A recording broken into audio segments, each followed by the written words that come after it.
So what's happening now, I'm trying to, let's see, put the stream on.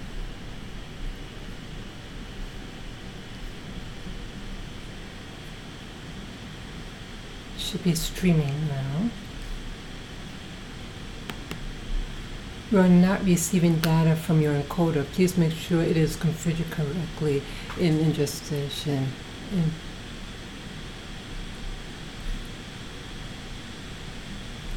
Okay, now why it should be streaming. Let's see.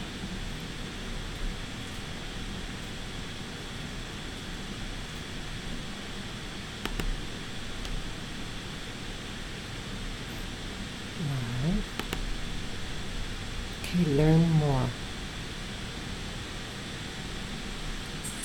Okay, so what could be happening here? I think it's with the code.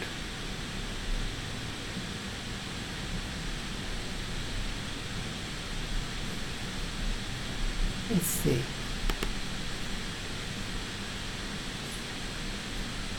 Settings.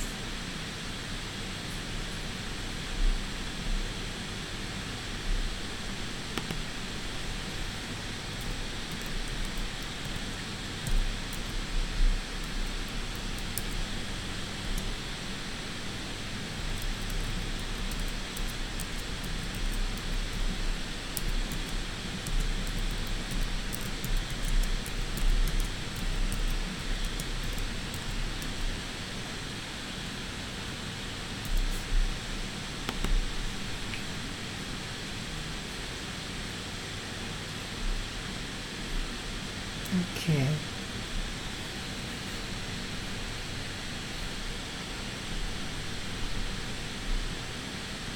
Okay, so there's something, let's see.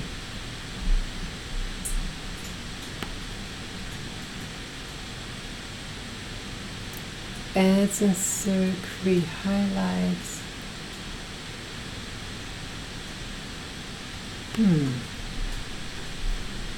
We are not receiving data from your encoder. Please make sure it is configured correctly. Okay, so look at the settings. Stream. Okay. Events. Preview.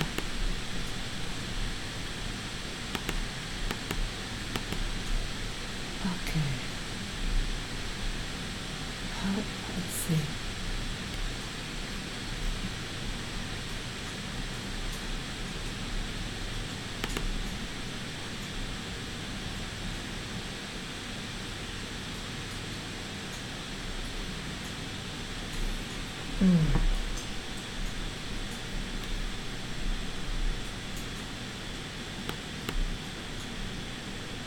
Let's see. Okay, I think it's good. Okay, I think it's something to do with the coder.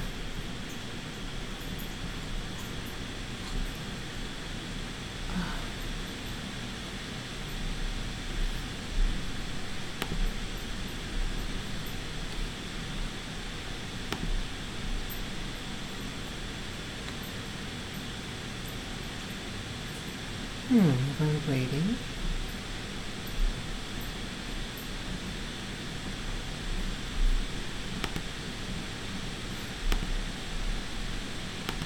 Something with this one. Watch. Okay, that was the same one as before. No, it's not there.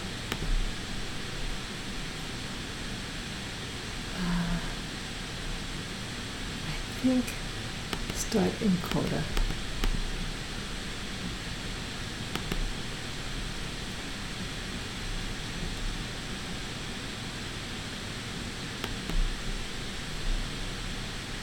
Okay, 3 right left now.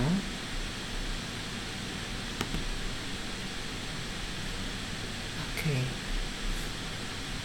New live event.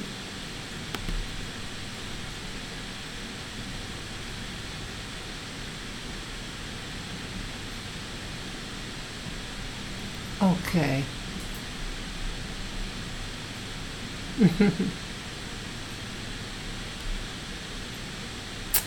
Okay.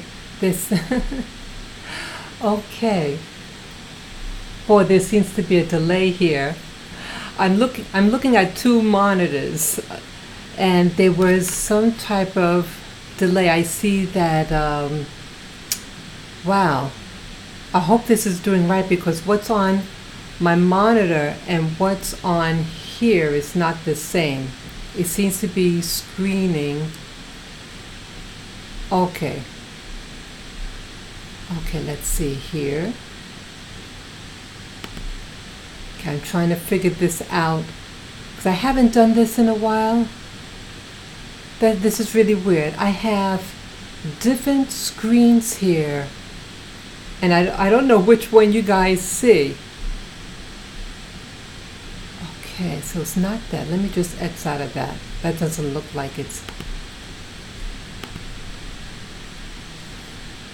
Okay, this looks like it here. Let me see, but it's not doing it here. I'm still trying to fix it, guys. Let me see. There's something with the chat. Okay, just take me a second. I really apologize, guys. I'm just trying to set up things so it looks right. Okay, let me get my pop-up. How do I do this? Oh, this is bad. Let me see. Okay, so that. I see. I'm still trying to figure it out, guys. What's on the screen? Stop it. Let's see. Still trying to figure this thing out. I'm just trying to set up some of the parameters here. It's what's on what I'm looking at, and the other monitor is not the same, and I want to fix it because it's very, very distracting. It'll just take me just a few minutes. Okay, but I do say hello to Tammy and Johnny. Yes, yes, welcome, welcome. I'm trying to fix something here. Copy. Yeah, let me just fix this screen here. I have a setting here. You may see something else. Let me see. Yeah, I'm still going to be here. I have to just fix something.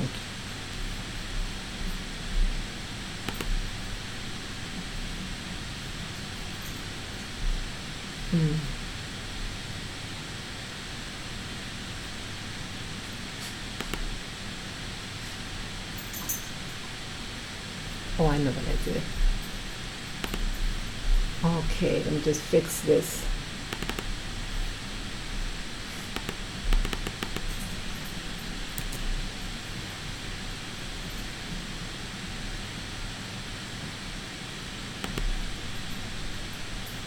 Okay. That looks about right. Let me do this one. Almost done, guys.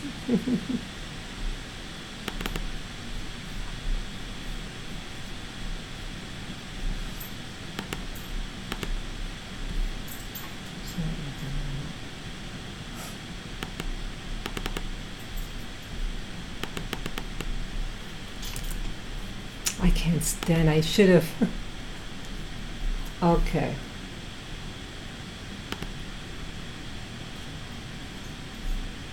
Okay, I just had to fix that. Okay, I'm almost done.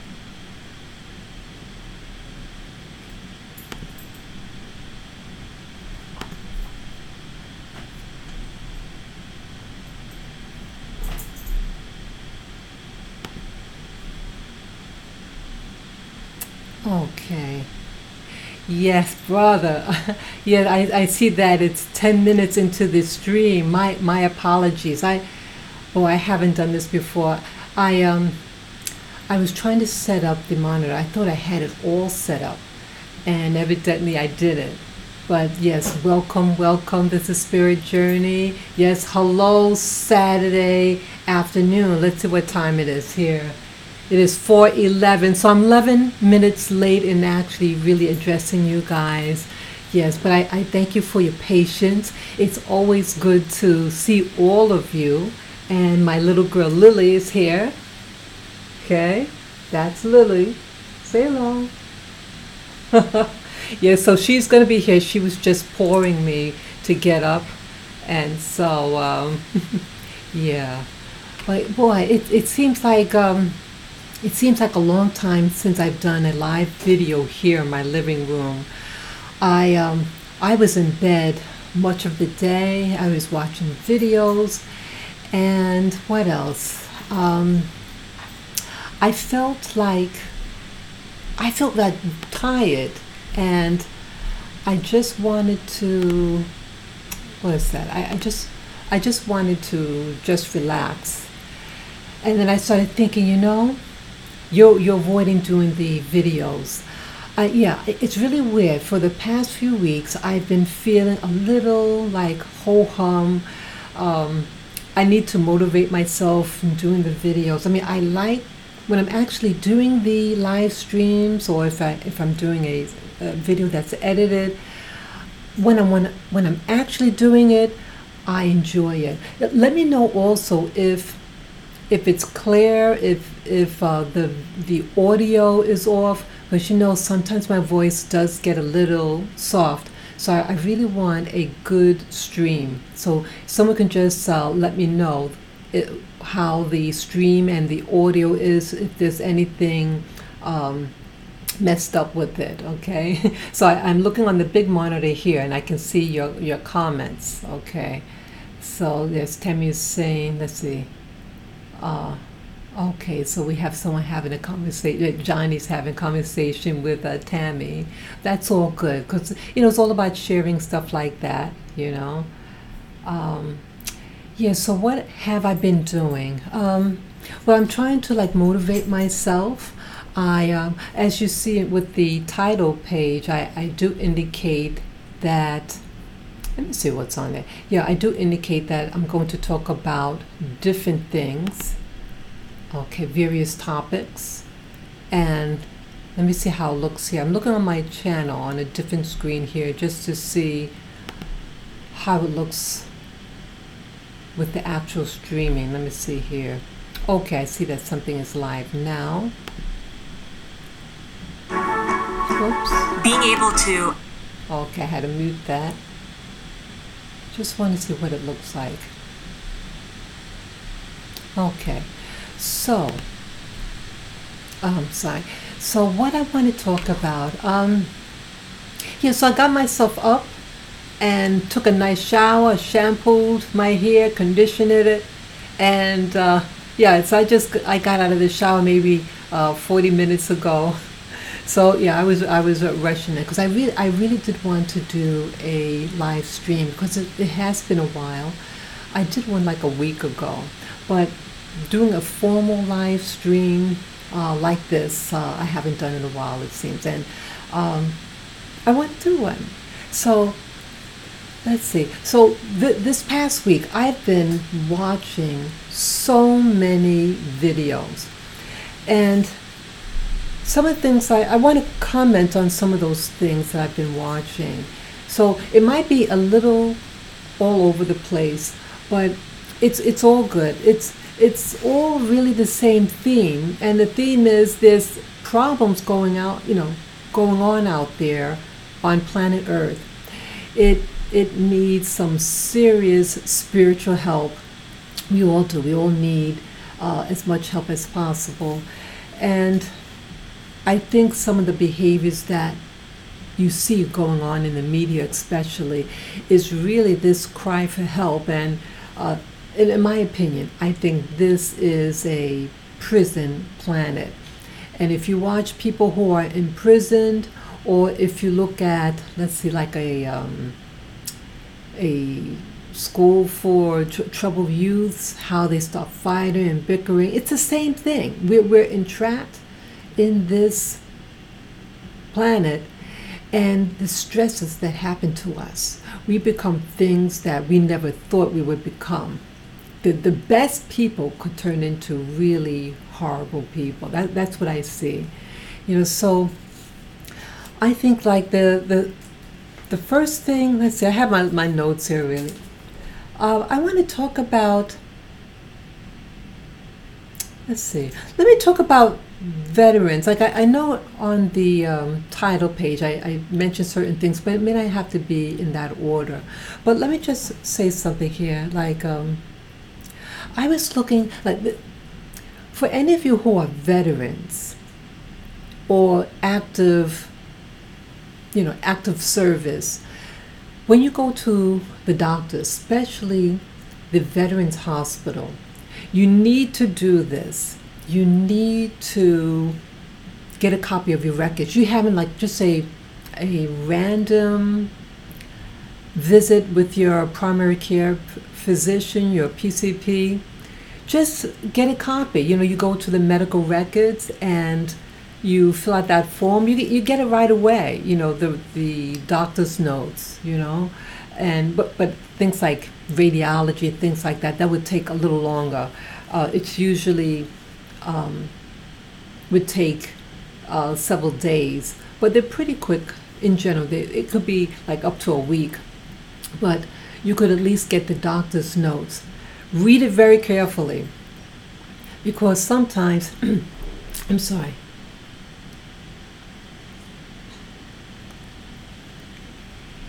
I needed that. Boy, I'm glad I brought my water there. It was my throat was bothering me there. Yeah, what could happen sometimes? You'll have your doctor, and they might put something in your notes, and you wonder, why did they do that? Why did they mention certain things in the notes? Like, for example, like I mentioned about a visit to this chiropractor, and the person was saying regarding, because I thought I had an ulcer, a hernia, excuse me. I thought I had a hernia. I had some symptoms that what I have is possibly a hernia. The lower right quadrant of my abdomen was getting very rigid, and then something like would bulge out. There's extreme pain, and when I went to the chiropractic office, and they had a licensed masseuse there, and so I went to the masseuse for abdominal pain. It would like knot up my stomach. I mean, my abdomen, and he found a mass, and he said, "You better go to your doctor." So I did, but I was relieved to a point that. For 30 years, this pain has been bothering me, and when he found that mass, it was very, very tender, and I'm wondering what it was. Is it the intestines trying to push out the wall of the muscle, or is it a muscle that is in a knot, or is it something being encapsulated? It felt greatly inflamed, and I did have the CAT scan. But when I had the CAT scan, and I told my doctor about the symptoms that I had and about my visit to the chiropractor and the masseuse. And I was surprised that the doctor, and I had this doctor for, I think, over 10 years. And it seemed like that they didn't want, it's like they weren't like happy that the masseuse found the mass. They said in a very angry voice, and I mentioned this before, or I said, well, when they were massaging around that area, they found the mass, and it seems to flare up pain that goes down my leg. So my doctor said, really mean, and she never did this before. She said, well, maybe they shouldn't be messing around down there. I said, wow. I said to myself, wow, boy, she's being, I thought mean-spirited. I was just very surprised. But she did authorize the CAT scan. But I felt like they don't want you to know what's going on in your body. And but she said something in the notes that that your results came in for the CAT scan, and there was no sign of hernia, and maybe you just you're just constipated, and well, anyway, that's a good thing. So it just sounded like, is she saying that the possibly being constipated is a good thing or what? But there are other notes. So sometimes they might say something that you didn't say. Or let's say this one visit I had, and I like being on time when I go to the doctor's office because I don't want my appointment held up. So I arrived very early, and in the doctor's note, they said that I came late. So it's really something why they say certain things. But I just say really be on top of what's put on your notes. And I feel that I guess maybe because I'm a veteran and the things I've been watching over on YouTube, sometimes it makes you oversensitive. So I have to keep that in mind. Am I just being oversensitive? But it's a period of years, and it builds up, and it could bring resentment upon the veterans who frequent it. It's like the new people that they have, the doctors, not everyone, but a lot of times when I'm meeting some of the health practitioners, the doctors in particular, not so much like the people like the phlebotomists, things like that, or the techs, they're okay. But it's the doctors, and many of these doctors are coming from other countries, so it might be a cultural difference, maybe not used to seeing certain types of people, but either way, I feel uncomfortable, and I feel sometimes go out of my way to let them know, hey, I'm just a human like you, and I have to go out my way to try to show that I'm a friendly person. And again, what they put in your notes. What do they put in your notes? Are you flagged? Because in the past, at the same facility, it was a doctor actually, and the doctor was getting kind of rough, and he tried to pull open my blouse, and I didn't even know who he was. I said, get the nurse in here. Because I didn't know who this person was, because he wasn't dressed like a doctor that I'm used to, He was dressed like a technician, and I already had my vital signs taken. So I wonder who this person is. I just got my vital signs taken, and this person didn't give his name or introduce, he didn't introduce himself.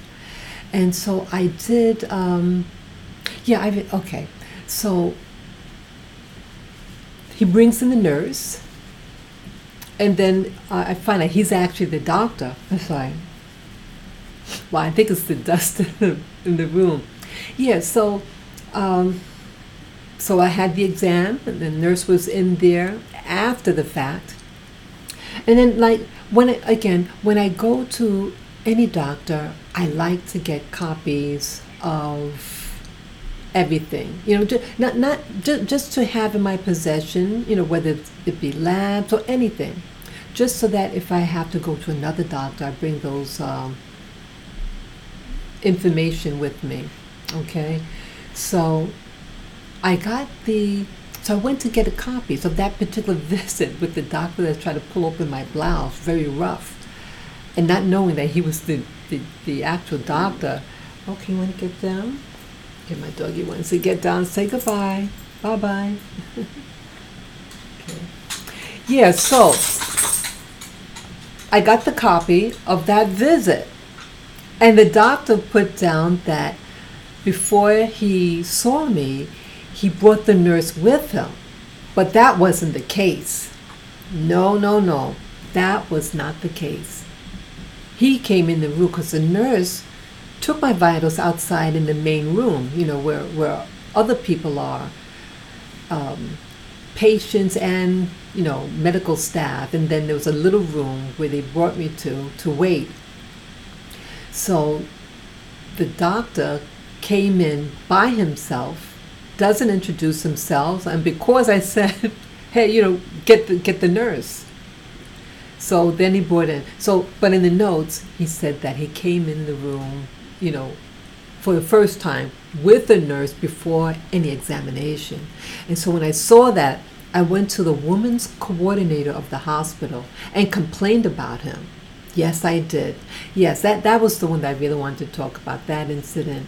And so I think, like, a lot of times, I may not remember all the events that happened, but I'm wondering, the reason why I'm mentioning this incident is that maybe I got flagged. When you are viewed as a troublemaker, they may have a special, I'm just speculating, I have no proof of this, but I'm wondering whether or not me as a patient there at that VA, whether it's flagged for troublemaker, whatever. It was several incidences that I notified the women's coordinator, and things got so bad at that particular VA office in Manhattan that there were other complaints. It wasn't just me. I heard something over the media, and it got so bad because the people, it was just static. The patients complaining, and then the stress with the people who worked there, it was not good.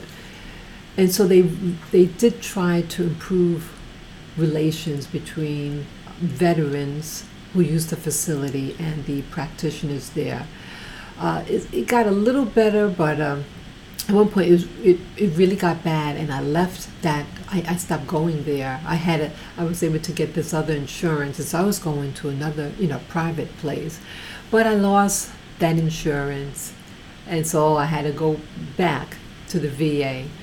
So I think it's very important for you guys to really know what's going on. When you go to any practitioner, I'm sure that it's not just that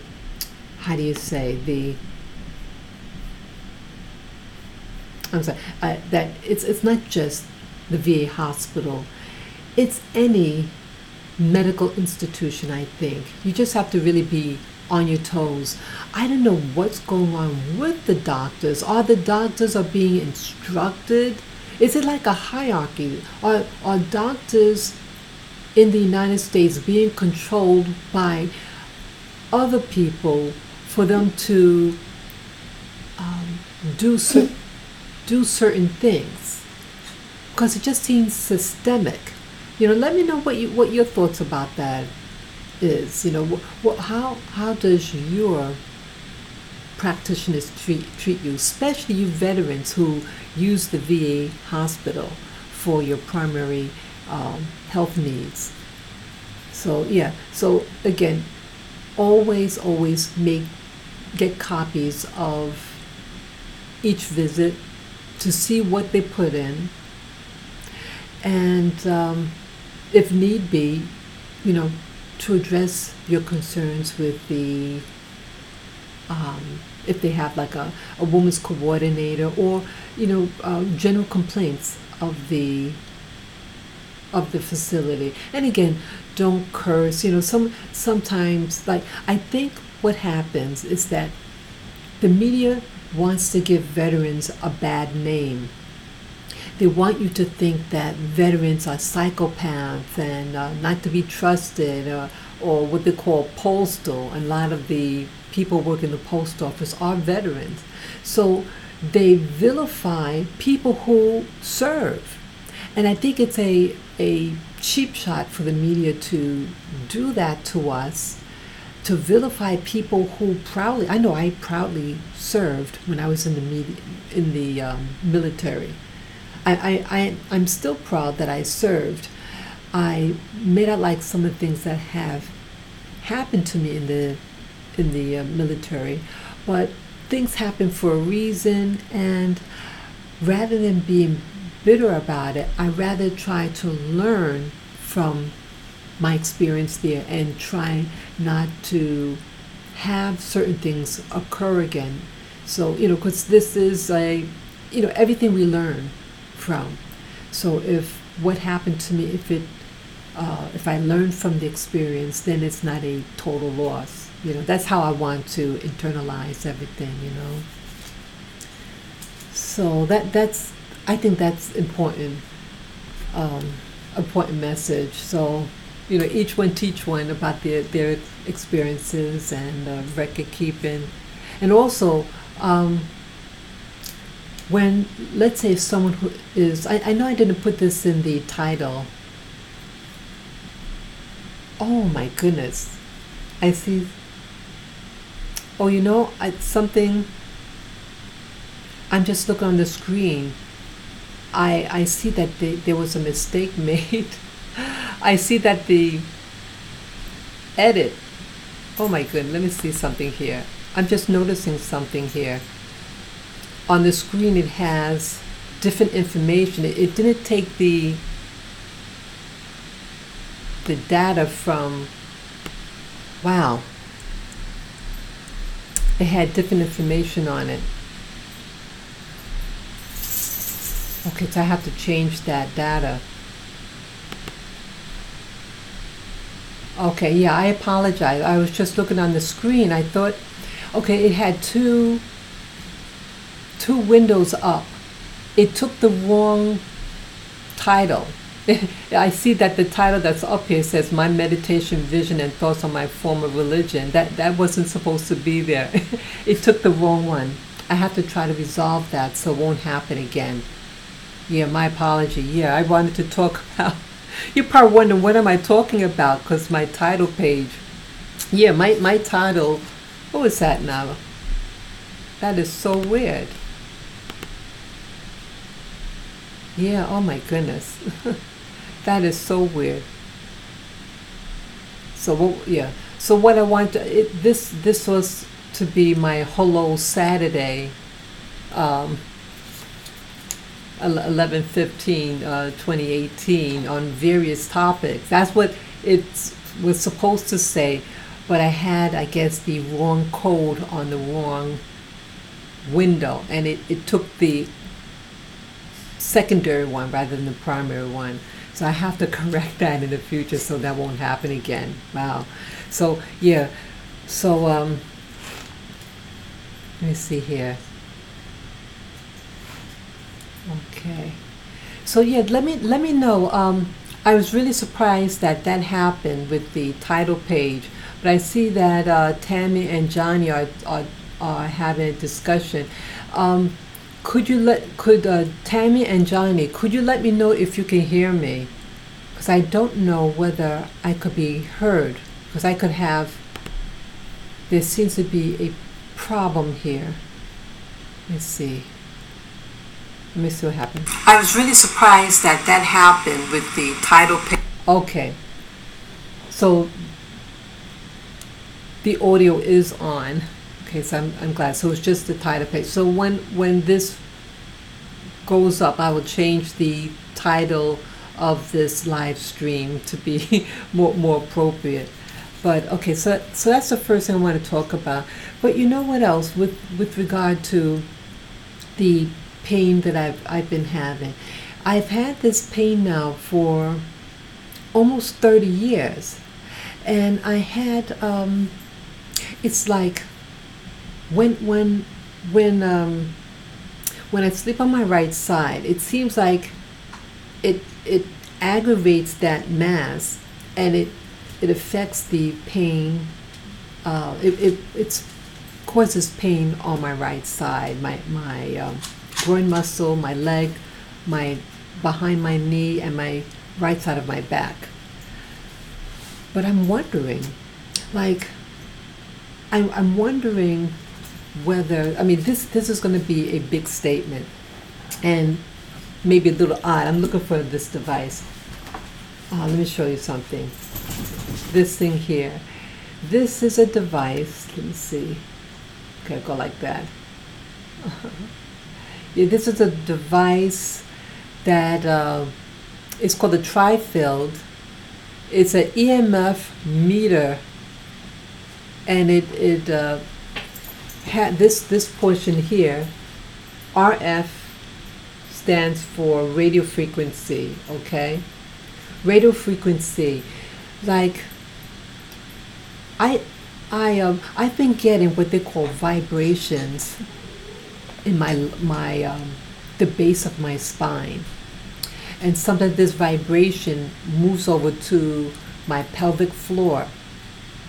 And this started, I think the first time similar symptoms like that happened. I think it started for the first time maybe 2 years ago, but now it does it all the time. And so I want to keep a record of the, how do you say, I want to keep a record of when the vibrations occur. I'm not sure if I talked to my doctor about that, my primary care physician. I may not have. I just talked about the pain, but not the vibrations. But my chiropractor, definitely, I talked to them about it. They're private. It's a private place. But I've been getting these vibrations. And so I had purchased this earlier this year. Okay, it's the model number on this is, let me get my glasses.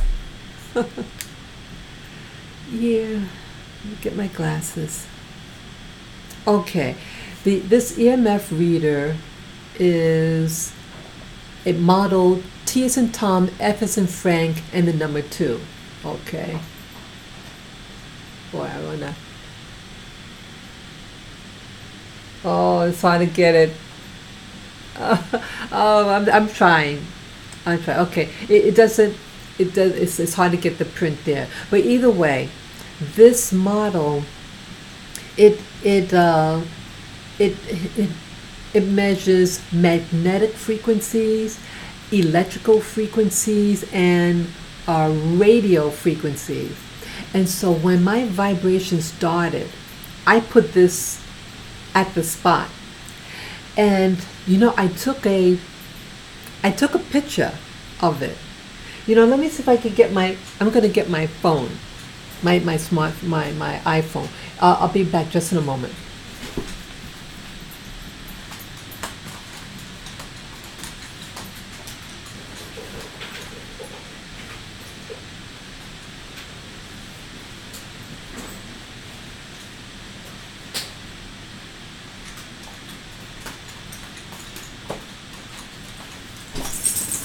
Okay, I'm back, guys. Oh, okay, Tam. I see that you said goodbye. Yes, bye, Tammy. I hope you have a good evening. Let's see. I have here my phone, and okay. Watch now. That is weird. I'm looking on my phone here, and it says it has the correct title of the right on top of the proper name for the stream. I think that's really weird. I don't want to switch. Let me see here.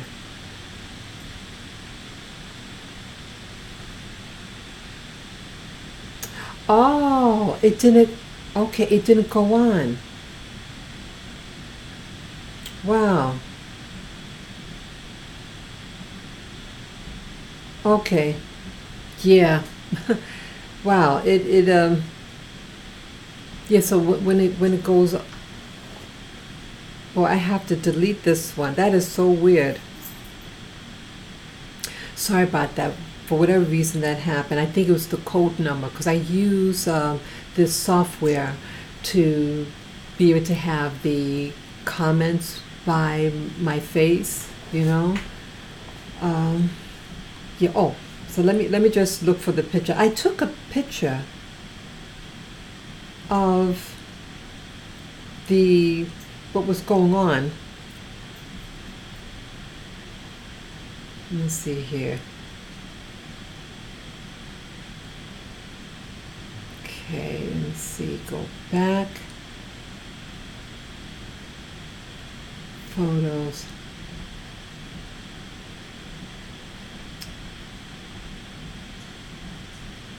Okay. Well, I should have been able to put, let me see if I could.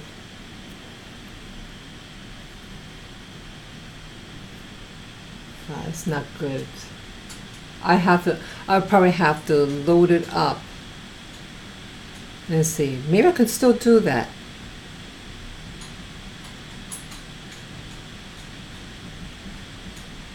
Let me see, you know, I have several pictures here. What I'm going to try to do, I know I'm juggling a lot here. I'm going to try to download it on my computer and let's see. Yeah, because I want you to be able to see it. Let's see. Okay, so I'm going to upload that. So I selected 5 pictures. It should be fast.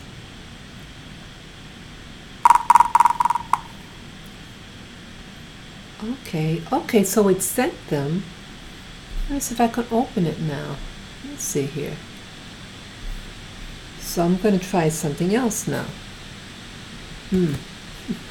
Yeah, I'm just kind of all over the place. Okay, let me see here. So what I'm going to do now, I am going to go, let's see here, to my downloads. Let's see here. Finder, downloads. Okay. This might be, let me see if I can do this like this. Okay, I'm going to go on the desktop here. Hope it does it. Okay, it's not that. Ah, what happened? Desktop. No, that's not it. I'm still trying to, wow, I don't know what happened here. Let me see. Okay, that's weird. So, maybe, let's see here.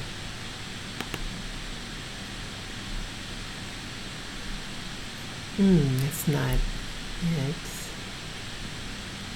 Okay, let me see here. Let me shrink this.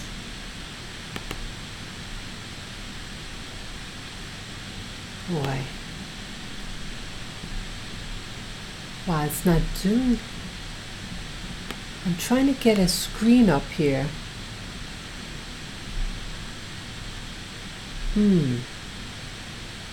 Okay, maybe this might work. Let me see. It's not.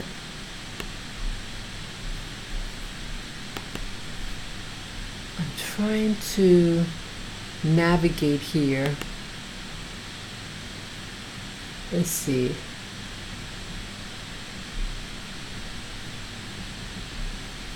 Boy, this is really something.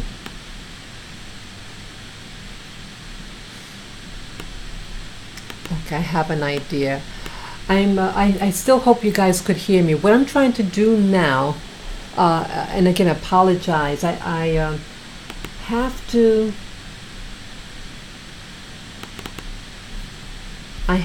select the right screen, and let me see if I can find. Let's see, desktop viewer, desktop finder. Okay.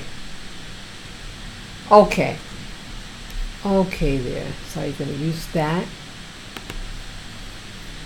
So I want to show you some of the pictures. I want to open up. Let's see.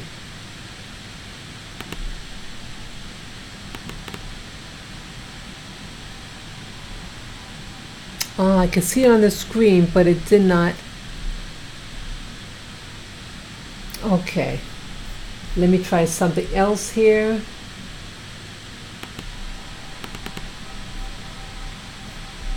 Picture, let me see if I can get a picture here.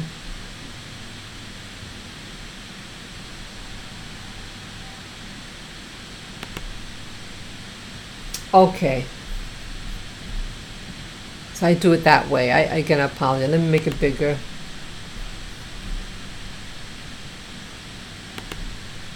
So see this here? This is this happened maybe 2 or 3 days ago. This is a picture of me. I was lying down in bed, and so what you see here is in white is my back, my lower back, and then I put the device against the base of my spine, and as you can see, that this dark part here, the band, it's on the radio frequency, the RF, and as you can see, it's reading a 3.324. Okay, let me see if any other pictures here. So that's that. Let me just shrink that, and let me see if I can find another one here.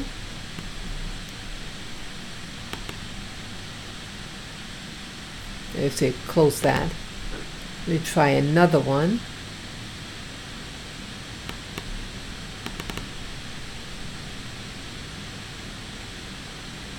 Yeah, it's basically showing the same thing. Let me see.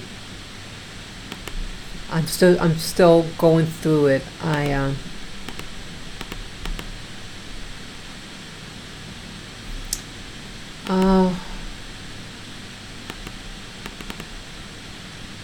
Yeah, that's the best one. The one that you see on the screen right now. Yeah, the other one, okay, that's a duplicate picture. Okay. So, okay. So what you were just seeing there, I did a picture, I'm sorry. It's a little blur right now. Okay. Let me just pull it up. Yeah, sometimes I have to do that. Put my palm to the lens so it could readjust itself quickly.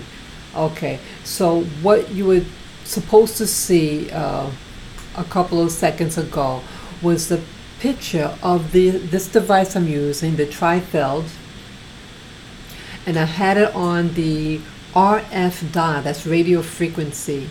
And according to this, something was being registered, and so again, when my lower spine, the base of my spine was vibrating, and also I noticed while my right hip also, it registered the same way. So it seems like what it looks like when that vibration occurred, I used this device and it registered something. So I thought, well, you know, I have things on my bed. I had my little dogs with me, and I had my iPad. I thought maybe they could have been influencing it. So my iPad was the closest thing to me. It was on my right side also. So I moved it on my left side, and it still registered the same way. And I also put this device by my iPad, and it read lower. So the iPad had a lower frequency, but my frequency was higher. So again, I don't know what that means, but I'm wondering whether or not that the nodule that I have on my lower right quadrant of my abdomen or pelvic floor, is that causing the vibrations. I did get a CAT scan, and I looked at it, you know, I had the CAT scan of that area down there, and I couldn't see anything. Again, I'm not a doctor, I'm not a radiologist, nothing like that. I'm just a regular person. But I couldn't find anything, and the report didn't indicate anything abnormal really, you know. but I do have fibroids. Um, but I had the very large one removed a couple of years ago. I had what's called a myomectomy. That's the removal of fibroids from the uterus. So that was on the exterior of the uterus, on the top left portion of the uterus, but all my drama is on my right side. So I don't know whether the tri-field EMF meter that I just showed you, whether maybe I was using it incorrectly, but I try to rule out anything that could have been causing it. But again, as you saw in the picture, it was vibrating, and so I took out the tri-field to see what's going on. So any of you who are expert at these things, to let me know, to let me know what your thoughts are, and give me advice where I could go to, because it could be what's called the term that they use. I'm looking at my notes here. There's a term. Is it? Ethereal implants. That's the term. Ethereal implants. Does anyone know where I can go to find out about how to determine more definitively if one has ethereal implants, and what I can do now? Let's say you may not know any practitioner, but what I could do. One thing I think I do want to do that I saw over the internet, I think it was yesterday.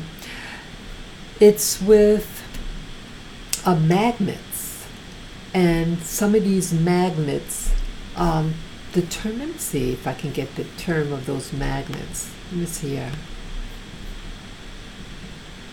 I'm going to get something. Let's see here about magnets.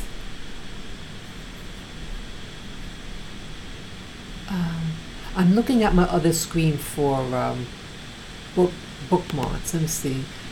History. Let me see here. History. Okay. Okay. Okay, let me show you this screen here. It's called neodymium magnet. Okay, let me see if I can share this screen with you. Okay, so I have to change screens here for a moment.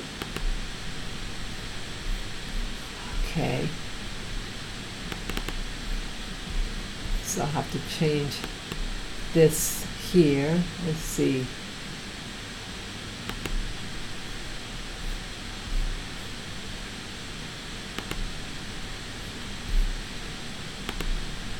Okay. Okay, this is called neodymium magnet. And let's see, let me move it over. It's not centered right. It's not getting the whole page.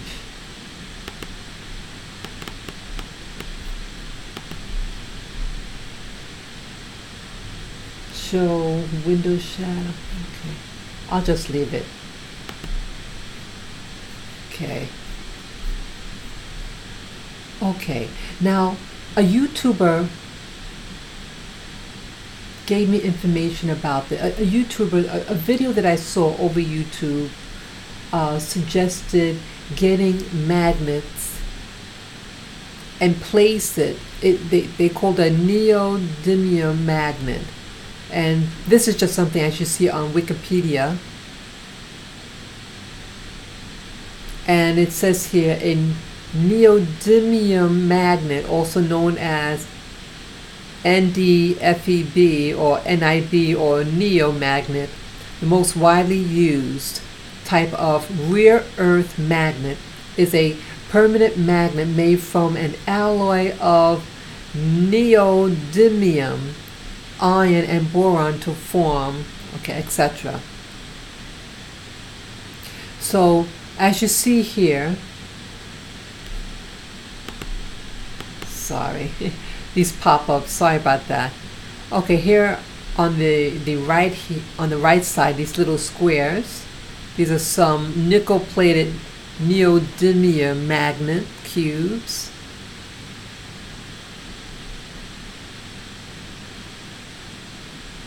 Okay, so these are more details about it.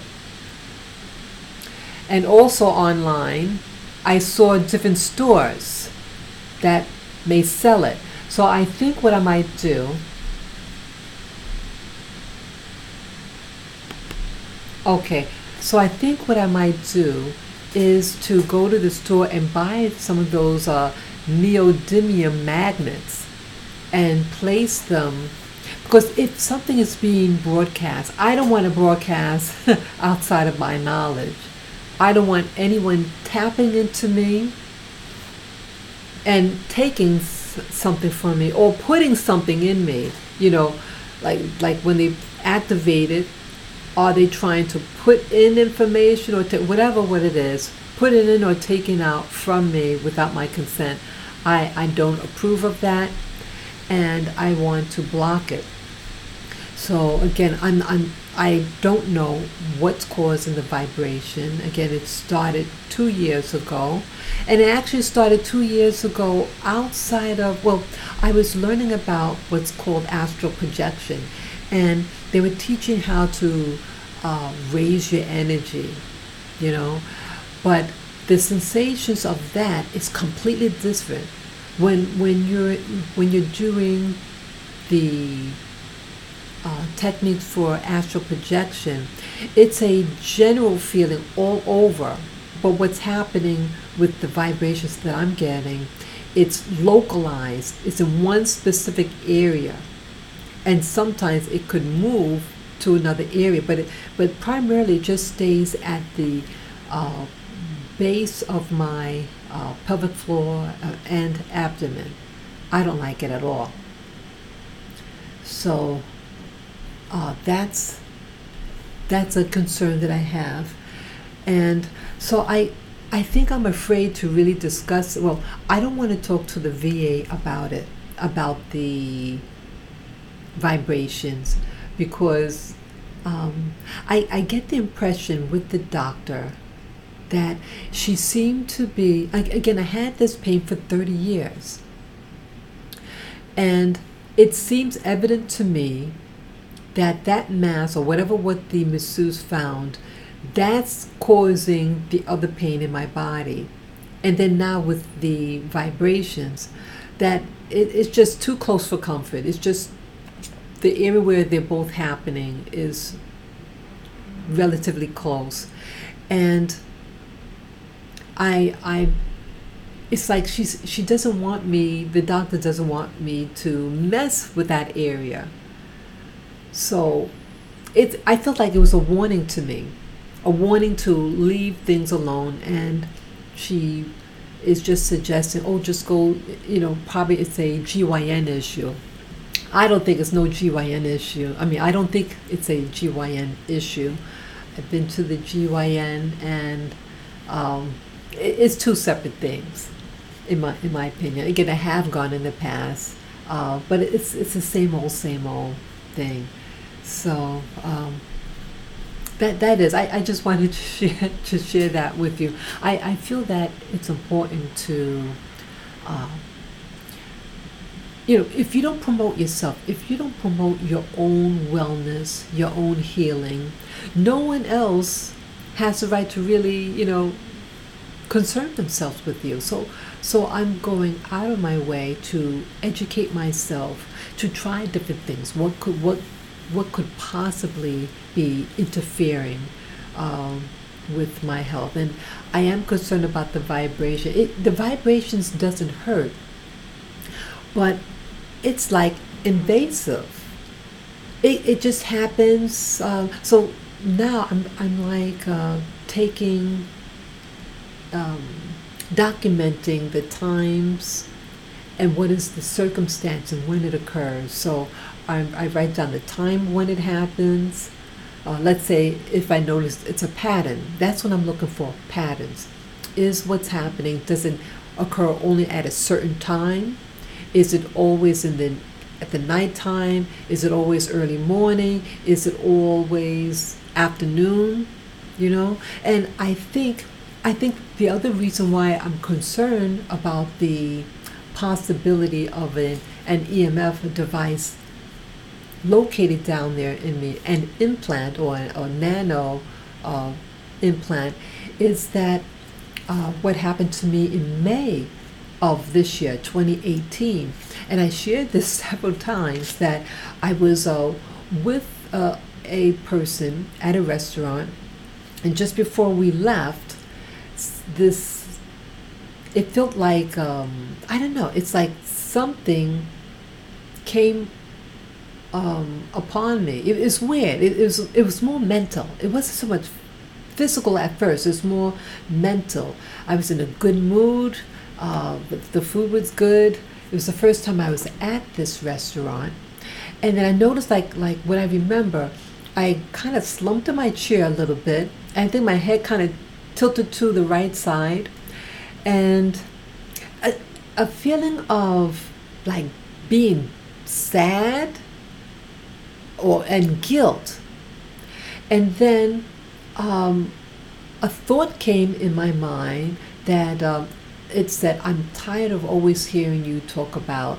Like, I don't remember what was said after that, but it was an angry, irritated voice. This thought that popped in my mind, came out of nowhere, and then immediately after that, my heart started racing rapidly. And then the other event, the person that I was with had an event that happened to them as well. They just noticed that they felt something come in on the left side of the face, their head, I should say, and it made them dizzy for a moment, and then it cleared up. But whatever what it was, I was the main target, and I did go to the ER. My tachycardia, rapid heartbeat was diagnosed. They tested my urine, blood. I think urine and blood, and then I also had to do a stool sample because the next morning I had other complications. I had severe earache. The sound, everything in the sounds seemed very amplified. And then I started getting diarrhea. My diarrhea lasted for 1 month, 4 full weeks. The ears ringing lasted just a couple of days, and I think they put drops in it. It was really bad. And again, the doctors looked in the ear and they couldn't find anything wrong. So I felt I felt like, see, things that happen to me, it's always a collective of things. It's not one event. It's many events. And it could be spread out over a period of time. So you take the event that happened to me in May of 2018, and then now, okay, this is December 2018, and I'm getting the vibrations. And then I get the device here, the EMF reader, and the thing is registering that it's that something is going on. So it just leaves me to feel like, am I being messed with? That here I feel like, almost like I feel like something is trying to control what I do. It's controlling like what the type of work that I do. It's like something sabotaging my endeavors. Like I can do something at a job, but it's like, I guess you call it stalking. What do you call it? Like you're doing things, and it's like always something is trying to come in and sabotage, and I don't know why. And I did have paranormal experiences as a child, and also these weird dreams when I was in the military. So, but it seems like something you just can't avoid. It follows you, and I'm really thinking that as I'm getting more into seeking and exploring the what we call paranormal or metaphysics, that there's something going on in life. It's like another hand that's operating behind the scenes, influencing me. Or, it's just everything. So I just really want to keep an eye on these events. I know it sounds bizarre. It's bizarre for me just to even say it. But what I'm doing is really trying to notice patterns. That's the key thing. Try to notice patterns. Try to notice when things occur. Because maybe, you might be able to locate who's behind it, So that's my last thing I'm going to talk about. That I'm just right now checking off on my notes. Let's see here. Yeah. Oh, I know what I can talk about now. About Homestead. Some years ago, it could have been maybe 2 years ago, 3 years ago. There was an event that happened in the States. It's all racial strife that's going on. But a quick note about racism in the United States. It's all just to ruffle our feathers. It's been orchestrated. You have people who want black and white people primarily to fight. They want to cause a riot, to destabilize the United States. That's the goal, I feel. And I'm learning, I see that this life, like, you may have many blacks in the United States who may feel that whites are against them, that some may believe they have preferential treatment, and definitely in the past, one would believe that. But now with social media, that I see that there's a hand upon white people in America too. That you have someone orchestrating things upon all groups in the United States, that they're influencing the lives of whites, blacks, Hispanics, and they want to cause a conflict. And so, for whatever reason, they want to overthrow. I love this country. This is the country of my birth. I was raised here. I went to all its, its institutions, the schools and everything, college, military. I'm vested here, and I want to stay. It's not perfect, but I feel like there's so many social things happening now. So initially, like 2 years ago, I was getting very edgy and very upset about the racial climate in the United States. And I said to myself, hey, we need a homeland. And that's what I wanted. I had said this. And I don't think anything is wrong for blacks in the United States too have a, yes, hello viewer. Yes, you could just type below if you want to just say hello, so I can give you a hello back. Yes, but either way, I'm sorry, I got lost train of thought. Like, yeah, I thought that the homestead was a possible solution. But again, just because someone may believe in a homestead, yes, oh great, thanks Johnny, I'm glad you can hear.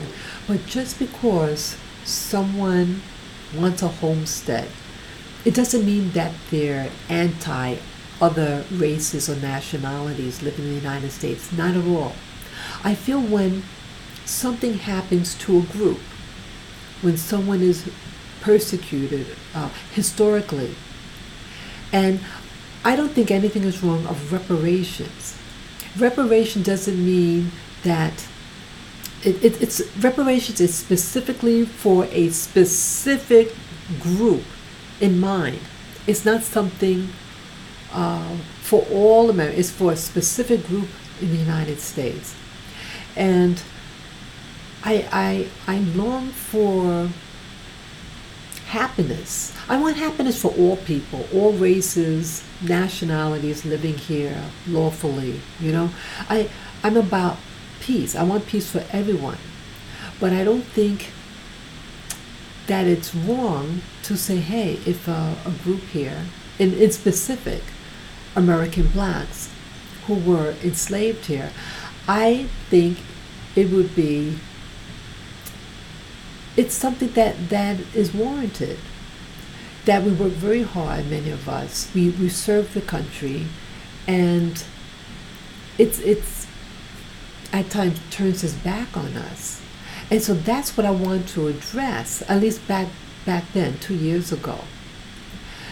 But recently there was a YouTuber that they want to form a homestead. This was again, not going to mention names or anything like that with this YouTuber, but this person was very happy-go-lucky, a really nice YouTuber. I loved their channel. They mentioned a couple of months ago their ideology. It was just something that they mentioned in passing. It was really quick, FYI. And I just kept a mental note. And then, but maybe 2 weeks ago, I found the person's channel again, and the person seemed different. They sound angry, very emphatic, and they were mentioning about this homestead. So, again, I'm all for a homestead. To be able to have something that you could say is your own and give you a sense of feeling community, protection, not elitist. I'm not talking about being an elite or elitist, but to have something to feel a sense of safety. So I'm all for that. But they sound angry, and I did write to them. I wrote a comment on their video, and they were a little upset with it, and I had to clarify. But what I really want to say about, I felt necessary to say what I said about warnings, because this is a person of color. And how they were acting, that was uncharacteristic of them. One thing is someone was always a particular way. That's one thing, but this was a new side of that person. And what I was afraid of was that some people may want to jump on board in what might be perceived by people in government as radicalism, and then destroy their homestead. That's what my real fear was. Not so much to squash their desires. But to be careful how you go about in wanting to form a homestead. There's a way in every matter, and I just felt the way that they brought about the information was problematic. Yeah, my little doggy is snoring. Yeah, poor baby. You behind them? Where are they? They're somewhere. But either way, I felt it necessary to say what I said to them, because everything about me, with many of my YouTubers that I follow, I feel protective over some of my YouTubers. The person also is a veteran, and so and because that information is out there with that person, I guess fearful that you may have people in the alphabet agencies investigate or try to harm that person or harm anyone who wants to go in there with that person, in a homestead. Because things could get twisted. People could make up things and say that they have devices that they don't have. So I'm all for having a community, but it's a way to go about it. And I'm not saying I'm an expert and know it all. I don't. But I just felt that it was necessary to say certain things, But also, if you're going to have a homestead, be careful who may be living amongst you. I mentioned in several videos of mine that you have people who infiltrate. They can live in, they can look like you, talk like you, everything like you, but they may be there to just really spy, just look upon what's being done, and then report back. They could even marry someone from the group, and everybody thinks everybody's all one.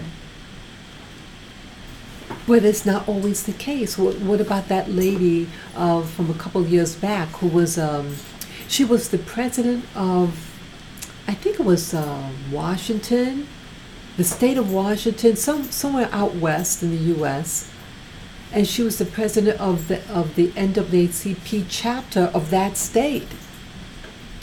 She wasn't who she said she was. And she was married to a black person. She had a child by him. And then, she was caught in many inconsistencies / lies. She lied about a lot of things. But even her children had said, hey, she's about this. And they told the media what she, who she really is. And that's her own kids. So it's so, just use wisdom. You want a homeland? I don't blame you. You may, you might have people there who want to infiltrate. And then, not saying that this person is, but sometimes people could be tested. You can have an individual, they could be charismatic. They can maybe offer certain gifts and things like that to bring people aboard their channel. And then they can say, hey, everybody, let's move to the middle of nowhere. And because the person has a charisma about them, people could follow them, just like Jim Jones in the 1979. He was a charismatic Christian minister, and they were from the U.S., and then they moved to Guyana, which is in South America, and then they committed suicide. But it turns out maybe they didn't actually commit suicide, but they were actually shot to death. Some of them, they that's a whole new story, and you can investigate that on your own leisure. But so you have someone who maybe initially started off okay, They had the right motive maybe initially, but people can change. So watch you guys, people who may profess certain things, a radical change than what's usual of them. Behavior changes and what their motive is. If someone's always about a particular thing, then that it doesn't apply to them. But someone who's makes a radical change, or what may be perceived as a radical change of behavior, and then they want other people to come on board, just be careful. Just be careful with that, because you don't want to get wash the Kool-Aid, as they say. So that's what I have to say about that. Let me just cross that out.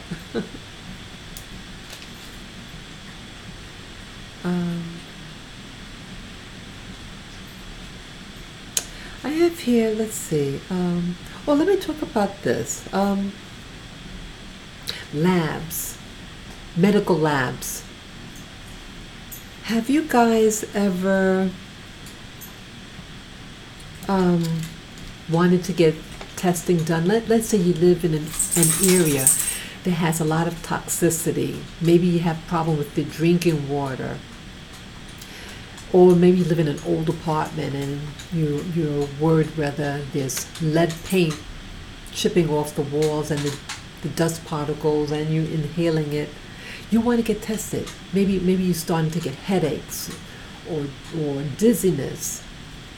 So I want to get lab tests. And so I talked to this medical practitioner recently about my interest in getting, toxology. Because I was also wondering whether or not, with the pain that I have, and come on, come, little doggy here. Yeah, I was also wondering whether some of the symptoms that I was getting, whether it might be due to certain toxins. So I wanted to get tested, but the person gave me really, really interesting information. This medical practitioner told me that in the past they went to get like a hair analysis. They get the hair follicles and then they analyze it for toxins. And hair analysis has according to some of the report, I could show you this also. Okay, I want to try to find something here. Okay, bookmarks. Let's see. Okay, I want to try to share this on the screen. Let me see if I can find it.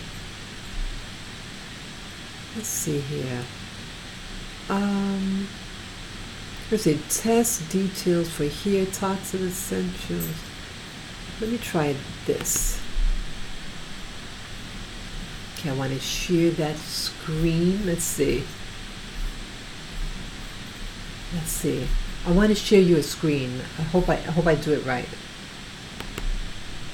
Oh, great. Okay. So I have here hair toxic and essential elements doctor's data kit. Okay, doctor's data. That is a company, name of a company actually, and because I was looking for a place that may offer hair analysis, and so this is just a description of what a hair analysis can do. Okay, description with respect to its contained elements. Here is essentially an excretory tissue rather than a functional tissue. As protein is synthesized in the hair follicle, elements are incorporated permanently into the hair with no further exchange or equilibration with other tissues. Scalp hair is easy to sample And because it grows an average of 1 to 2 centimeters per month, it contains a temporal record of element metabolism and exposure to toxic elements, okay, etc. And this company could check for these toxins and aluminum. Okay, it's in alphabetical order. Okay, these are the type of minerals that they have. Okay. But there was something else I wanted to show you. Let me see if I can find that. Okay, let me go look here. Let me see, it was a history. Let me go in history here. Let's see. Let's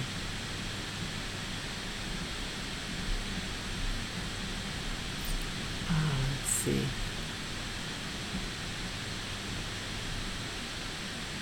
I'm still looking. Oh, let me see if it was this one. It was a warning. That's what I'm looking for. I hope this is it. Oh, it could be this one. Let me see here. It was something on the base. No, it wasn't that. It wasn't this one. Oh, let me see if I can type. Let me type some. Let me see something. Let's see.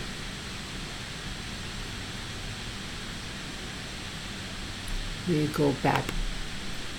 It was something. It was on the end of the page. Not that. Let me see. Let me go to the home page. There was a notice that they were giving.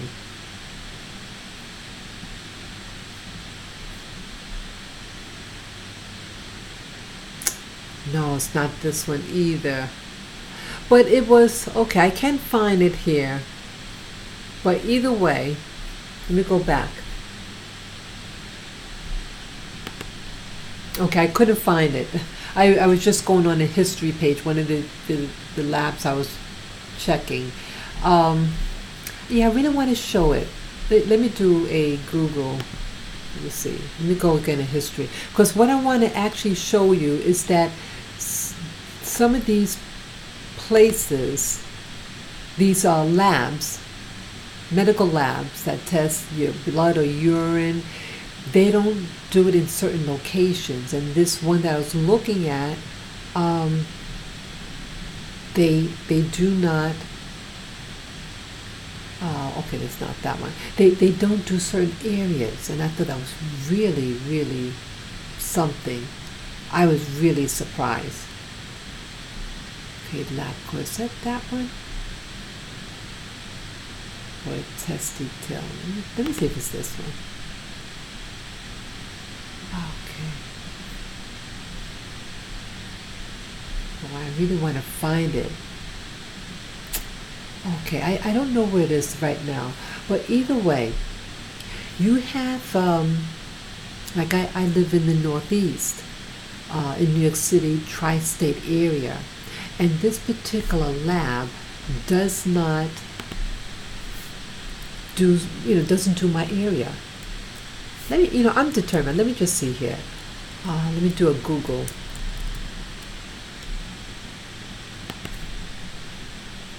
Okay. Let's see, how do I put that in there? Oh, let me see. Here, let's see. Here. Okay. Let me see if I can find it. Okay, lab court. So what I'm looking now, probably, like, it keeps a record of what you've looked on in the past, so it has a different color. Let me see here. Okay, non-traditional labs. Here, let's see.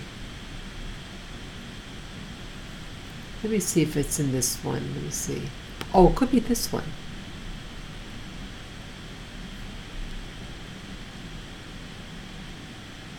Oh, okay. Yeah, okay. I found it.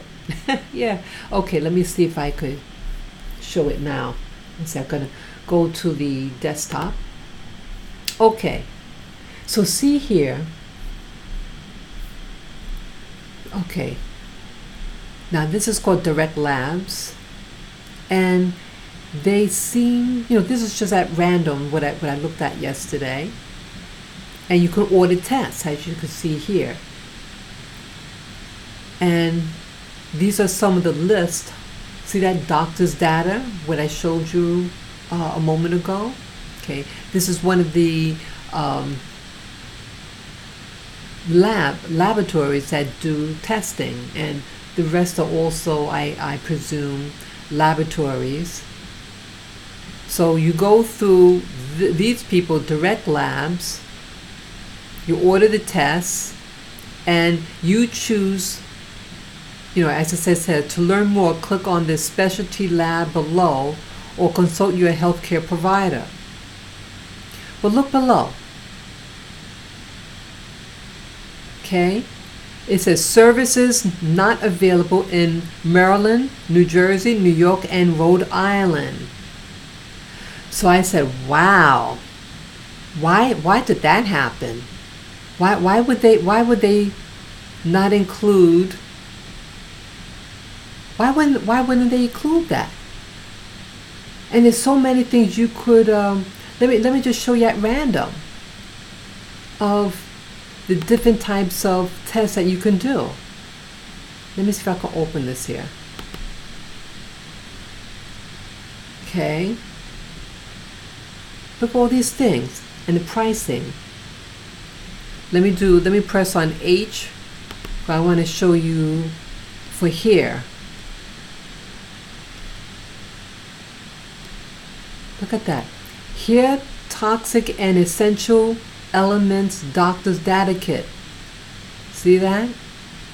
$129. And look at this. Here, toxic element exposure doctor data kit, $134. Let me just at random, let's press this for read more. And look at that. This is a home collection test kit that will be mailed to you. Okay. Description. With respect to its contained elements, here is essentially an excretory tissue. Okay. Etc. Look at this. Toxic elements may be 200 to 300 times more highly concentrated in, let me show you, in here than in blood or urine. You hear that? Let me read that again. Toxic elements may be 200 to 300 times more highly concentrated in here than in blood or urine. Therefore, here is the tissue of choice for detection of recent exposure to elements such as arsenic, aluminum, cadmium, lead, antimony, and mercury. The CDC acknowledges the value of hair mercury levels as a maternal and infant marker for exposure to neurotoxic methylmercury from fish. These are some of the, again, metals that they can test for. See that? That's a lot of stuff, a lot of toxic metals that they hear could possibly contain if you are toxic with these metals. Okay?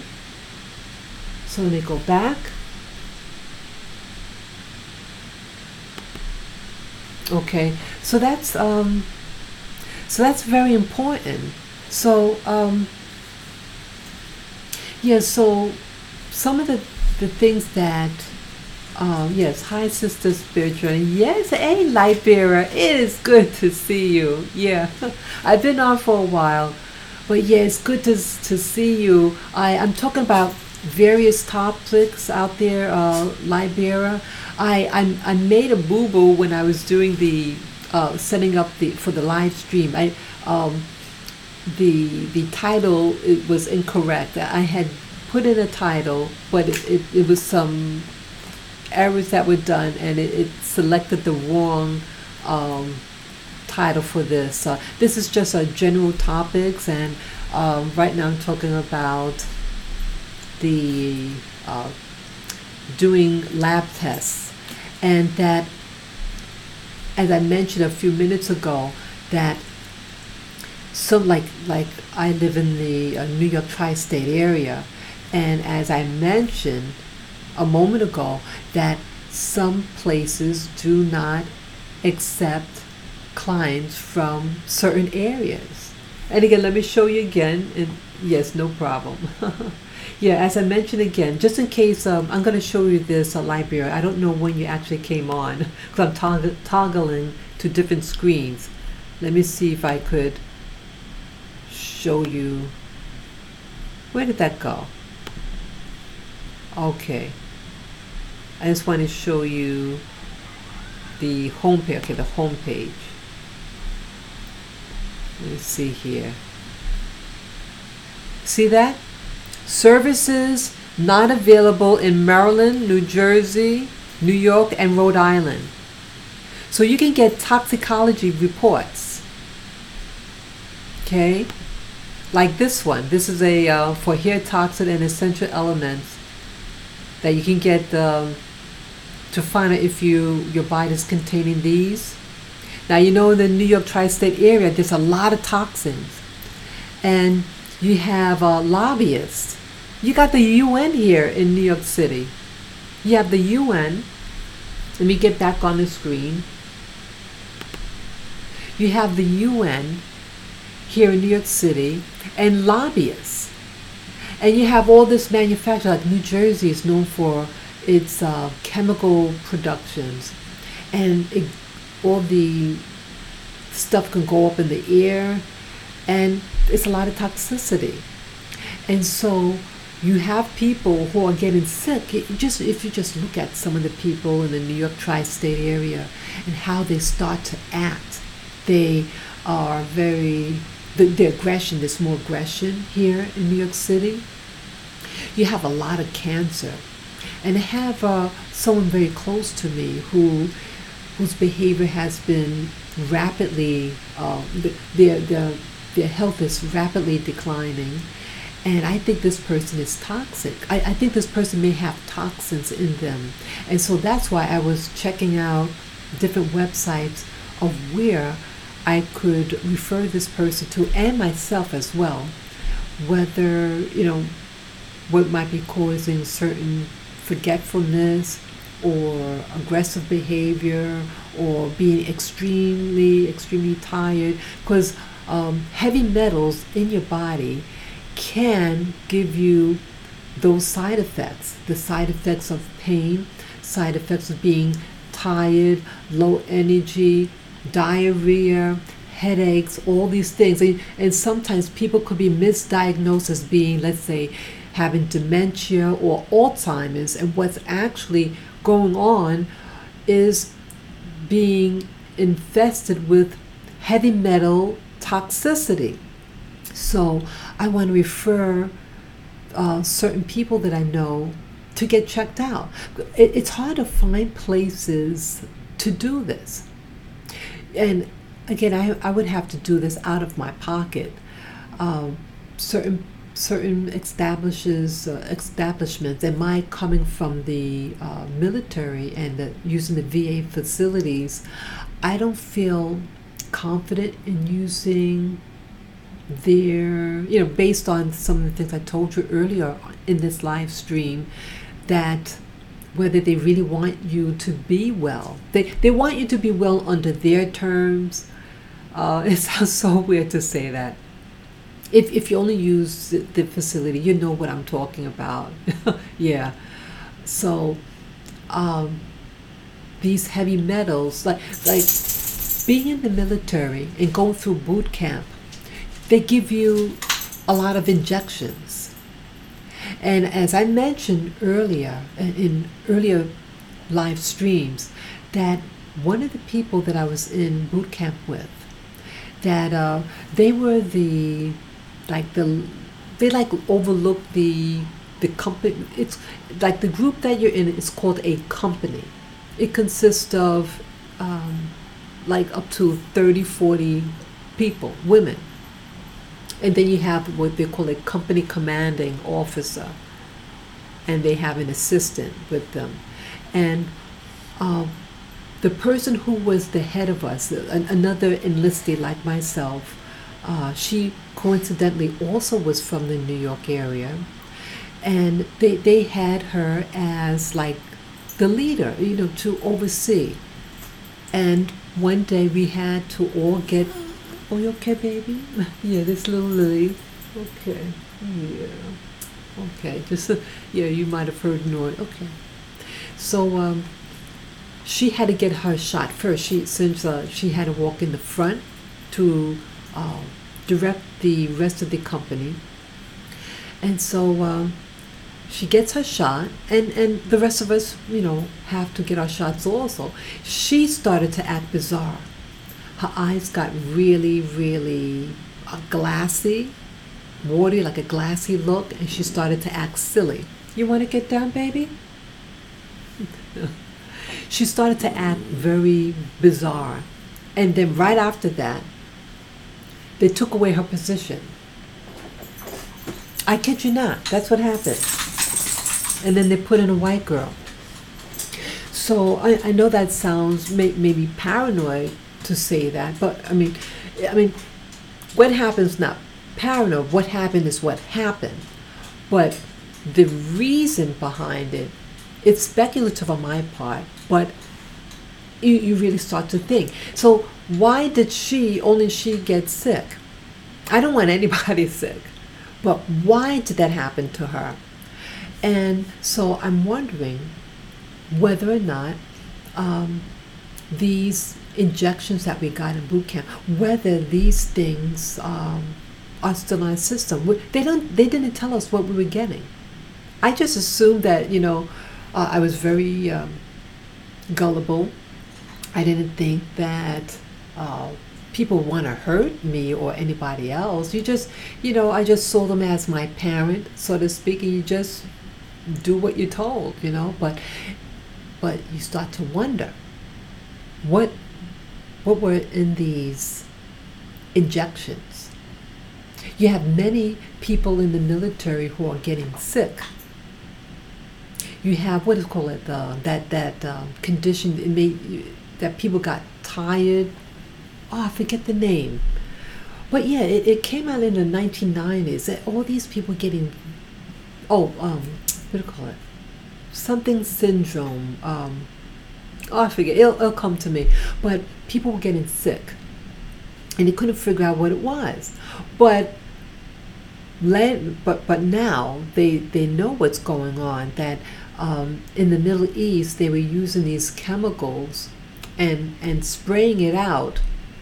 But the service people were exposed to it. Like Agent Orange.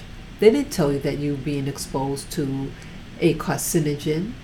Okay, so you have again what they call collateral damage, and unfortunately, it's making people sick and even death. So I question a lot about some of the testing. And again, I mentioned Liberia area. I'm not sure if you were here at this part. I mentioned about that I was getting vibrations in my lower spine, and I bought this device. Let me see. It's a what's called a EMF meter, okay, and this reads RF, radio frequency, and I used it, and I showed a picture of my using it the other day, and it registered that a RF signal was coming out from my lower spine. Yeah. So that's in the early part of this live stream. So you just start to wonder. And again, maybe something else caused the radio frequency to come on, to register to those levels. But you just start to think, you start to put the pieces together. Separate events, and then you bring them together. Such as the thing that happened to me in May, that it's like some type of radio frequency, some type of frequency caused my severe headache, earache, the what was that? The diarrhea, and then my whole body slumped over. And the other person that I was with at the restaurant, they felt something hit them in the side of the head, and they got dizzy. Oh, and then my heart started racing. So it was like a split second, and then it was a thought that came in my head. It was a really weird event. So that, and then the vibrations, and then using the EMF reader, and that indicating that there was some type of radio frequency being emitted. Again, I tried other devices that was near me, thinking maybe my iPad that was near me, or my little dogs, because they have chips. Maybe that could have been influencing it, but I put it up to it and it didn't read it the same. So, so all these, let me get back on track. So these labs, so I'm interested in getting lab work done, just to make sure, hey, what's going on? So I want to make sure that there's no heavy metals in my body. And again, I know of someone who I'm very fond of, and they're starting to act really different. They look toxic in my opinion. And so I've been looking for a lab. So, but I also mentioned that this chiropractor that I was seeing, and I asked this chiropractor, hey, where can I go to get lab work done? If you want to find out whether you have, get like a hair analysis to see if you have any heavy metals in you. And she, this practitioner mentioned that it's different. Some labs don't do heavy metal testing in certain regions. They refuse to do it. And so the screen that I just showed you a moment ago, that company, they don't service the New York, tri-state area, where you would probably have a lot of heavy metals. The water, the old paint, lead, all these things are going on. So again, these things are, I feel, it's by design. They don't want you to know. They don't want me to know. So I have to go out of my way, and I want to get tested. And I'm going to let this person know where they can get it. And if they don't want to pay for it, I'll pay for it for them. You want peace of mind. If you don't have heavy metals, then you don't have it. Then it's not that. But I think there's something that's causing this person I'm fond of, these, they all of a sudden they're acting kind of weird. So, yeah. So I'm just crossing that out. Things to talk about, my little notes and things I want to discuss. Let's see here. Okay, yes, I mentioned about the homesteads, and okay, there was something else here. There was something else. I mentioned earlier about homesteads, and I'm all for people, blacks in particular, to have a place where they can live in safety. You want a sense of community. And all these events that have been happening to many black communities, like I live in New York City, and you have a lot of poverty, a lot of black men living on the street, a lot of drug addicts. But you know what else? Things are changing so bad for everybody. And as I mentioned earlier in this live stream, it's not just black people now that are being affected by the system. You have more and more white people being affected as well by certain things. And so I feel we're all being targeted, but either still, I like the idea of this homestead for blacks. The blacks to have their reparations, but there's someone that was talking about, this homestead that I mentioned earlier, and at a part of the conversation, the person kept on saying the term my people," and that's not considered racist. There's nothing racist about someone being fond of a group that they belong to. But I start to think back about an event that happened to me over 20 years ago.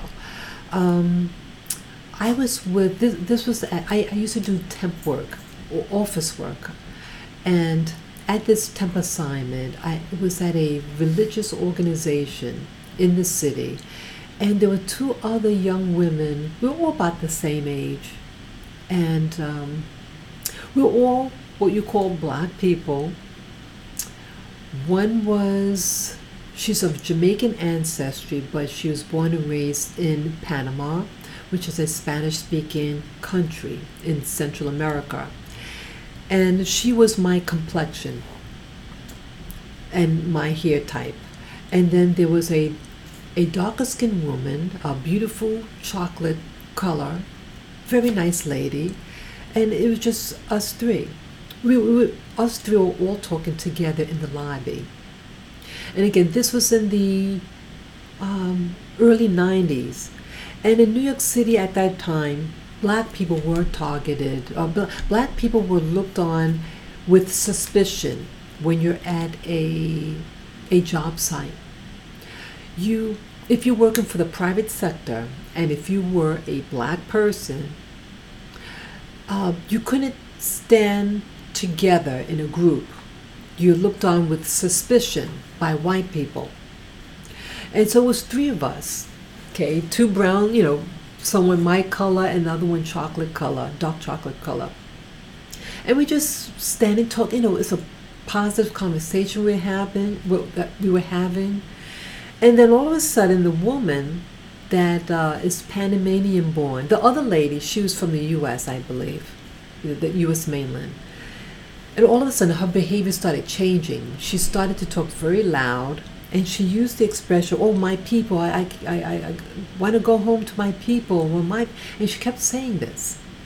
And me and the other girl, the darker complexion woman, we were kind of looking at each other like what's going on? And I noticed that it seemed to manifest this behavior or change in her speech when white people, large numbers of white people, walked past us. And then it clicked. Now, we were all friendly and chummy. She felt uncomfortable being around black people, American black. She didn't want people to perceive her as a black American, but as someone outside of this group. And she started mentioning certain things, and really, she was acting obnoxious. And again, stressing my people. And that made me feel uncomfortable. Now, there's nothing wrong for her to love her, whether she meant her people, her immediate family or whatever, but I didn't gather that from her. She meant more of a group. And I felt when her aim was to put a wall of separation between herself and me and the other girl, and that she didn't want to be perceived as us or be in association. And I noticed back then in the 1990s, this happened in the 90s and the 1980s amongst people, brown-skinned people who are non-Hispanic blacks. That this would happen with blacks who are from a Hispanic background when there are around non-Hispanic blacks, that the behavior changes when white people are around. And so I just know how it made me feel. it made me feel like, why are you doing this? And why are you feeling uncomfortable? And am I making you uncomfortable? Why, is there something wrong with me? No, there's nothing wrong with me. But she was making me feel like that I and the other person is not good or not safe to be around. And it was exaggerated behavior. And so when you say my people, are you also including me? Why, when you're in a group, I pose this question.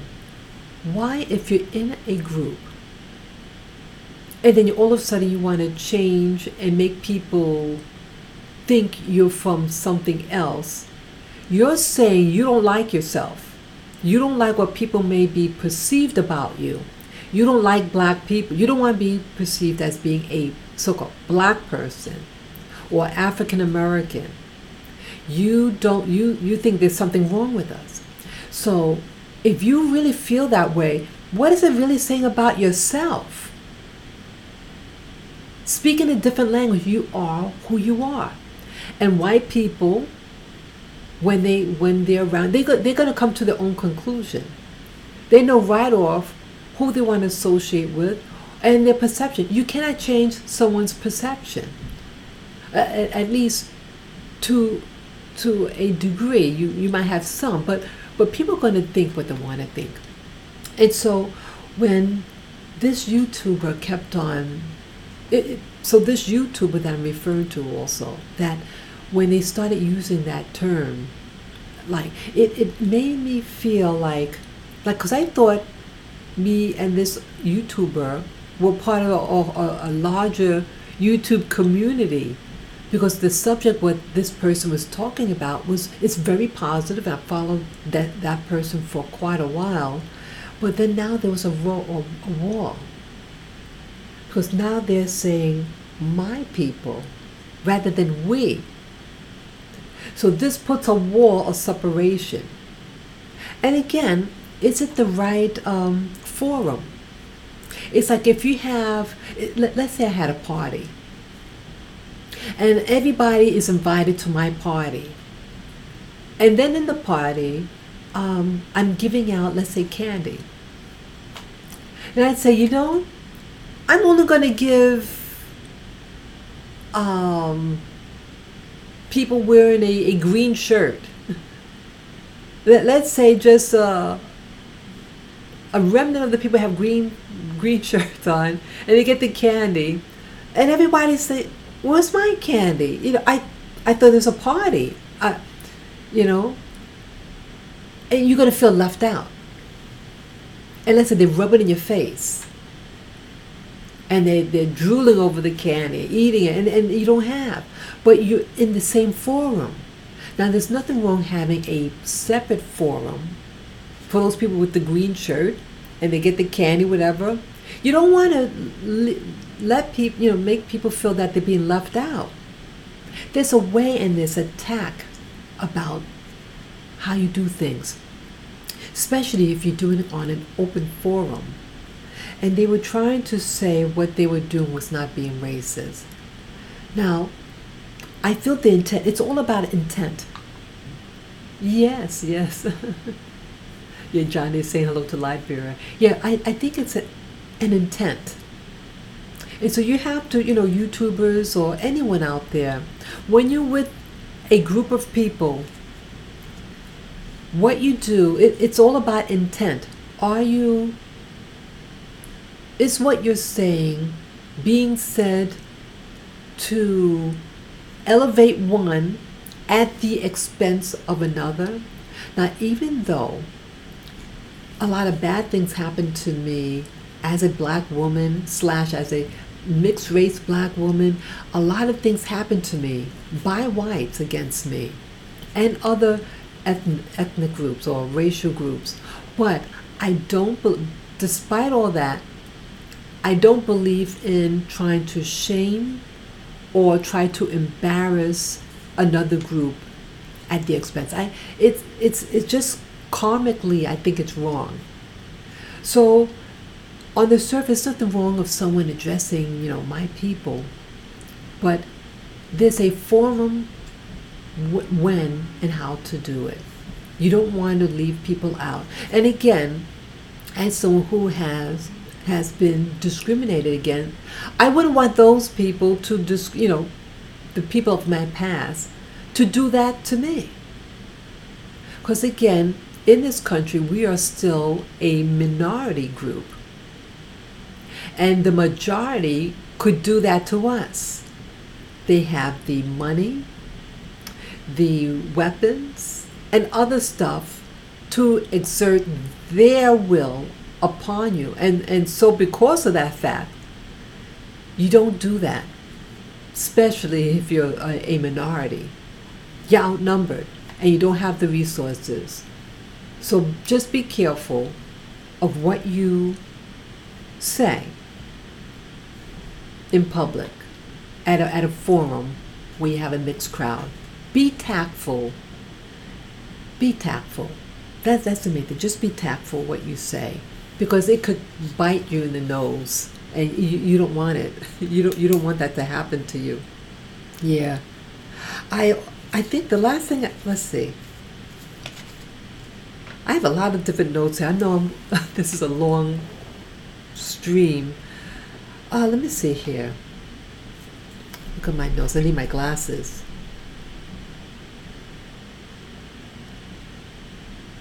Oh, I want to talk about, let's see. There's going to be the Academy Awards giving out soon. I think it's February they're going to have the Academy Awards. And this is the second time I heard something like this. They were complaining that the Academy Awards is not, what do you call it? Diverse enough, meaning race, that is too white. And so they're going to have, for this next Academy Award, they're going to have the comedian Hart. I forget his first name. Oh, Kevin Hart. They're going to have him.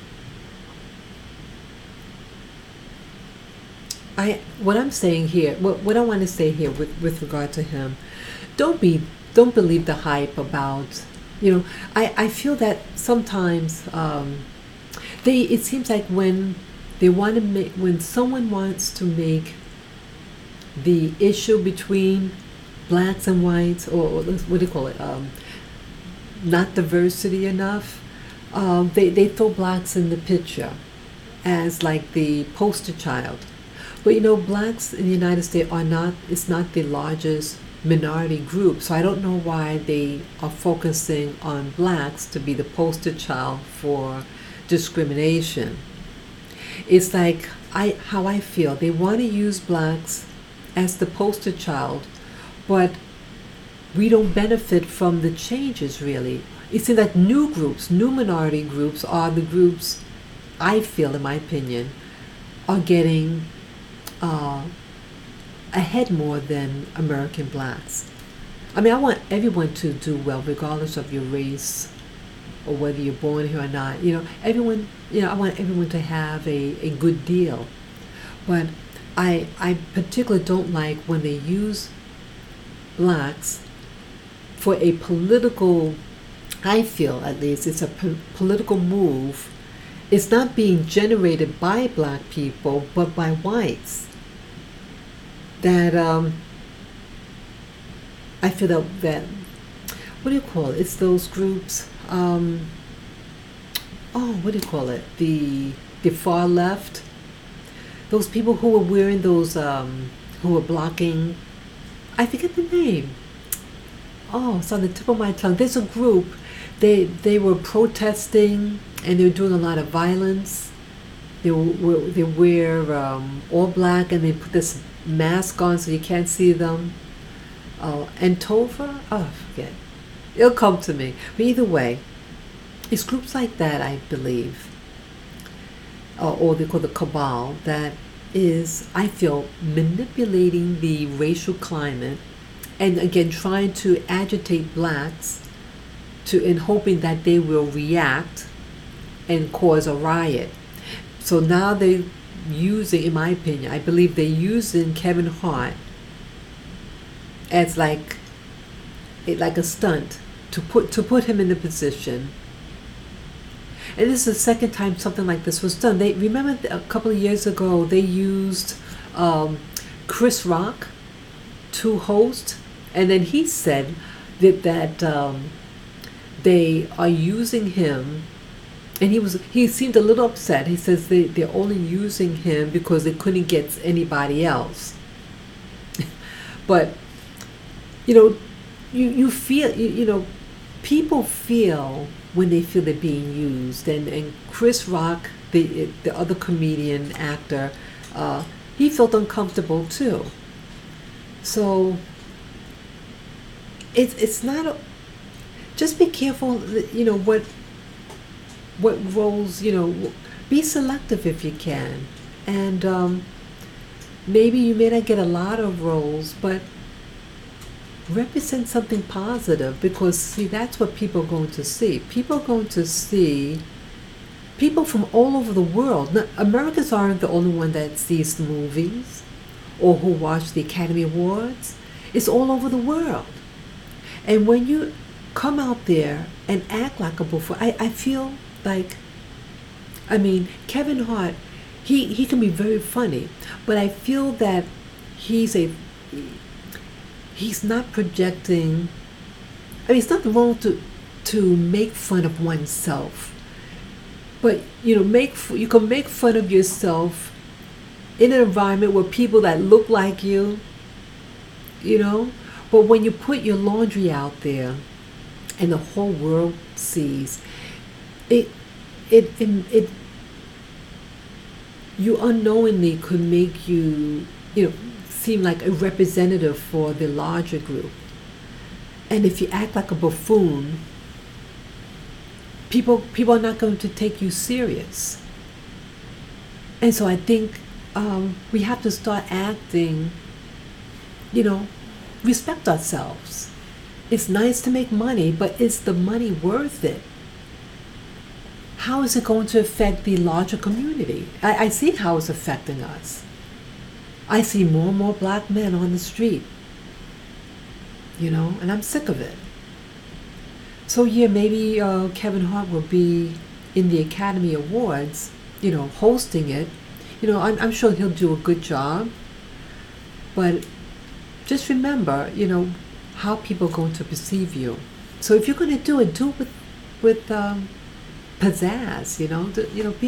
I'm tired of hearing things from other people. Like even in my people who comment on some of my videos, and a lot of other groups in the Americas, they comment and they say, "Wow, black people have a lot of problems against one another."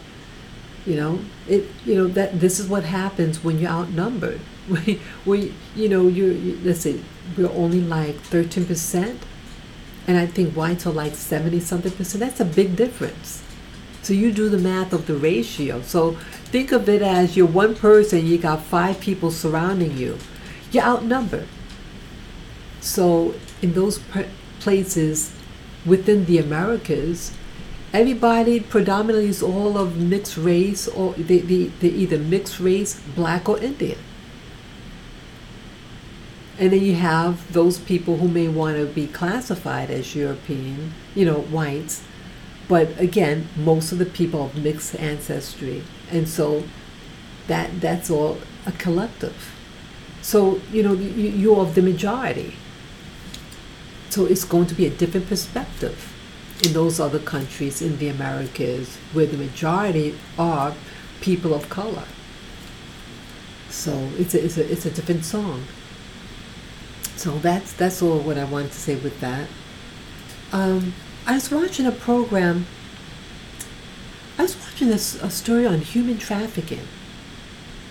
There's something like they call it it's sex trafficking, and they were mentioning about like the I don't want to use the name. It's like when you use certain names over the internet, it causes problems in the live stream. But it's a former what was that, the 40, let's see, I think it's the 43rd president. Yeah, let's see, 44, 40.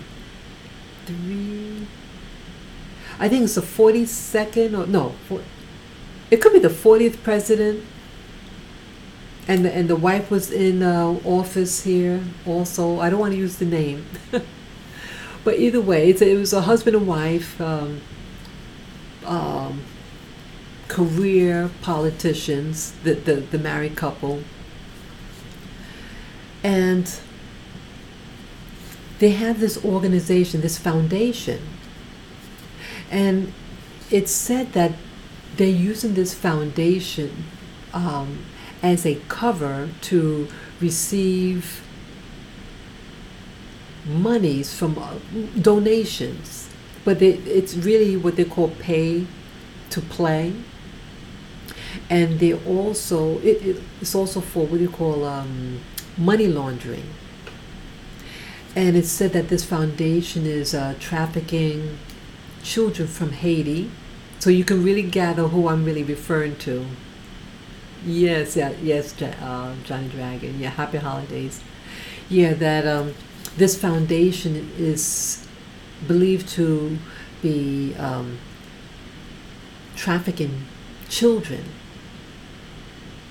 And even when they, someone that was working in the organization got caught trying to leave, bring the children from Haiti, some of these children over across the border to the Dominican Republic, she got arrested initially, but I think she got off. But yeah, they mention a lot of bad things that are happening. So I asked myself, why, this is really important, I think. Why are people doing so much of this trafficking? Like growing up, I heard about what they call the transatlantic slave trade. And they said from 10 million to 100 million people were brought over.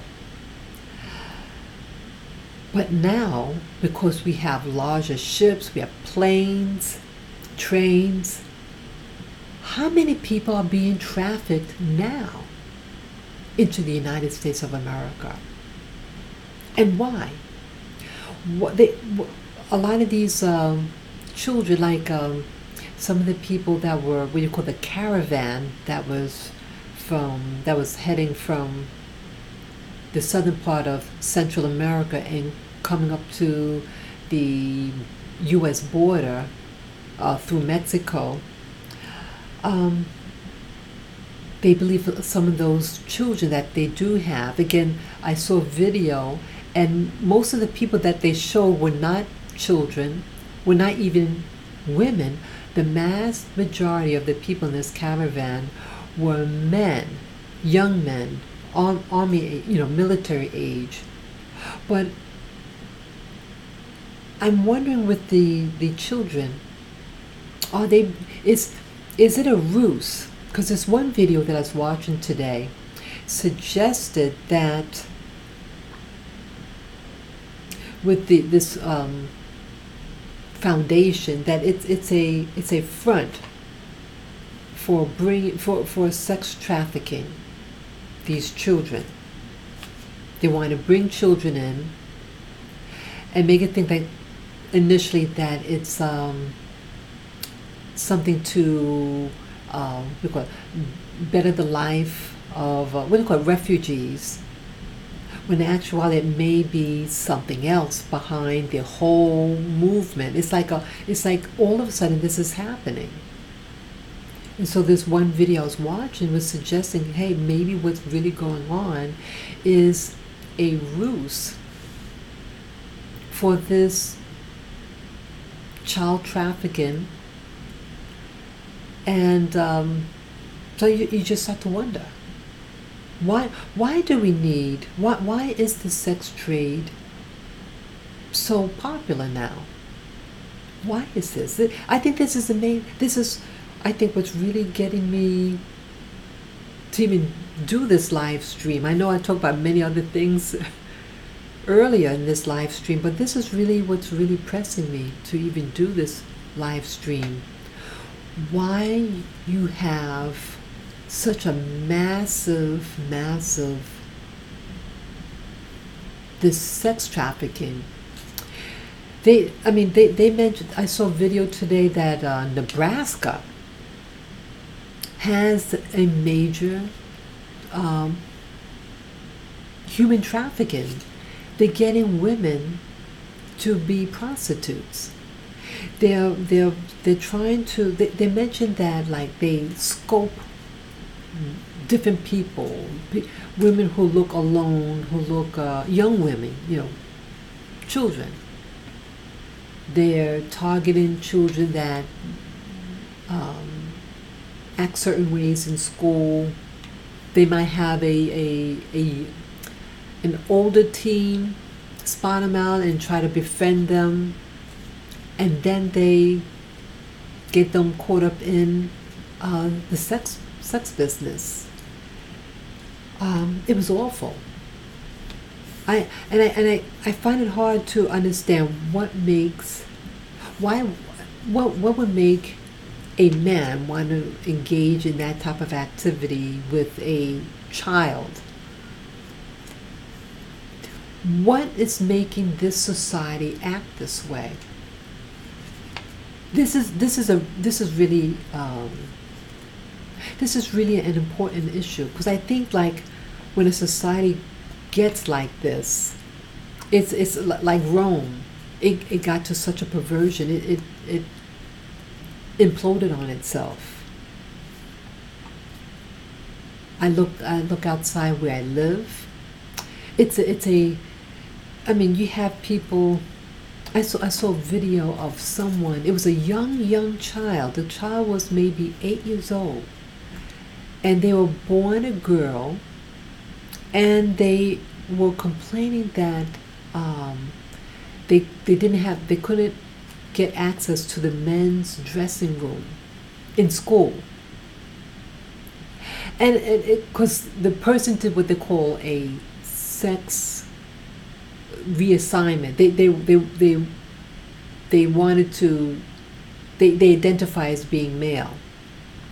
And initially, I thought it was a male, that how the hair was cut and everything. It's confusing people. This society is being confused, and they're targeting young people. But I think that's just a part of it. They want to confuse you, and then they want to traffic you. Because see, now if you say to the in the media, you're insensitive about people who have gender issues, they identify with a different gender that they were born into, or you're being a bigot, and so you're afraid to speak up. But what could really be happening is that how do you word this? I'm concerned that, you are what you want to be, ultimately, but is someone trying to make you that way? If it's not coming from your own will, then I'm concerned about it, and I'm concerned that it's being used as a political ploy so that you can't discuss that maybe these kids that are changing their gender, maybe it's they want to change it to suit people, pedophiles, because now it's the right of the child, the right of the prepubescent. And if now you're saying these prepubescents have the right to say I'm a boy or girl, and it's opposite of what they were born as, and have that as a protected minority group, and if you speak out or say something so-called insensitive, then you're being biased, and maybe they could try to sue you. But it's really about possibly a cover for the sex trafficking of children / pedophilia. I think that's what it's all about. Pedophilia. So confuse the child about their identity, have them go in special classes, and maybe you have the perverts that are in the school system, separate these children, and then exploit them sexually. That is my concern. That is my real concern. We're in trouble. You gotta communicate with your children out there. You have to, you know, don't have them watch some of these shows. It's just really trying to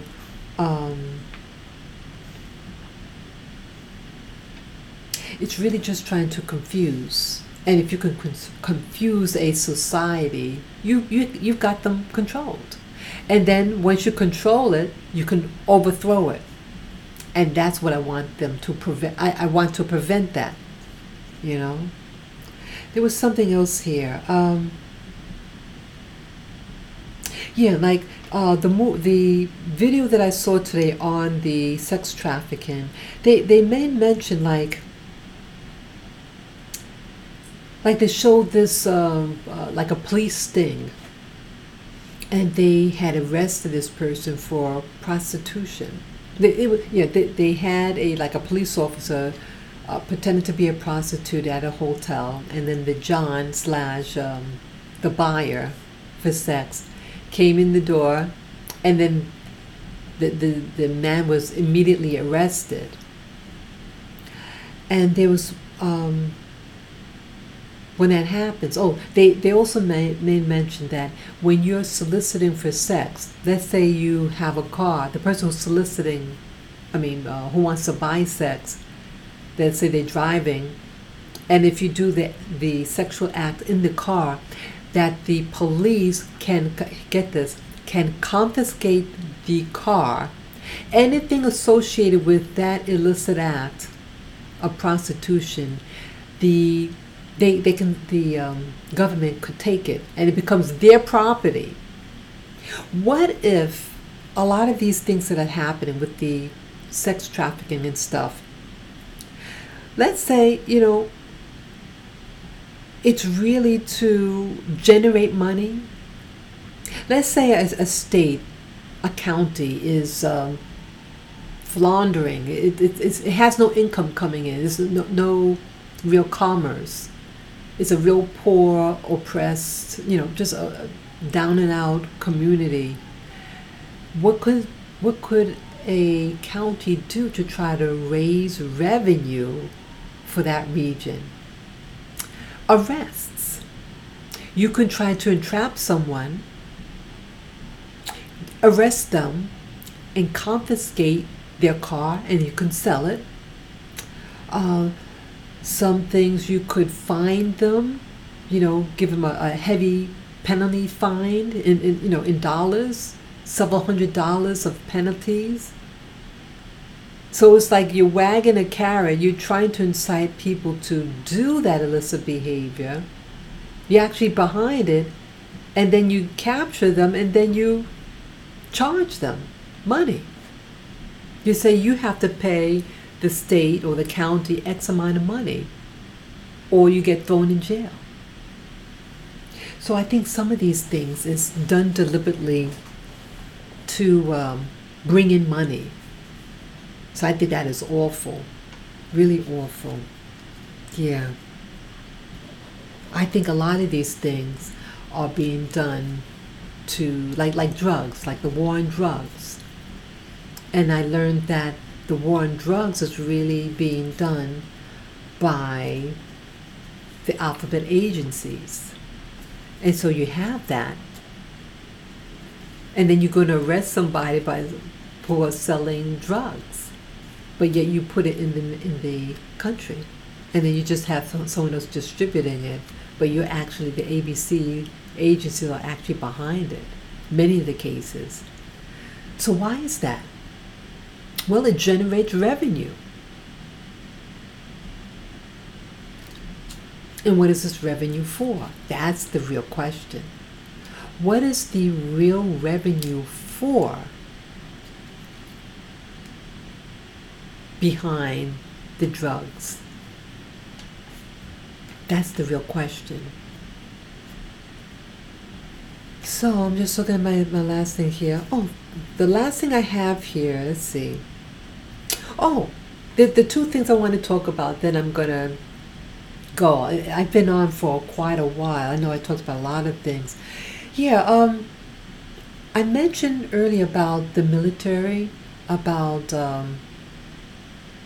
making sure when you go to the VA hospital to get copies of your medical records when you get a procedure done.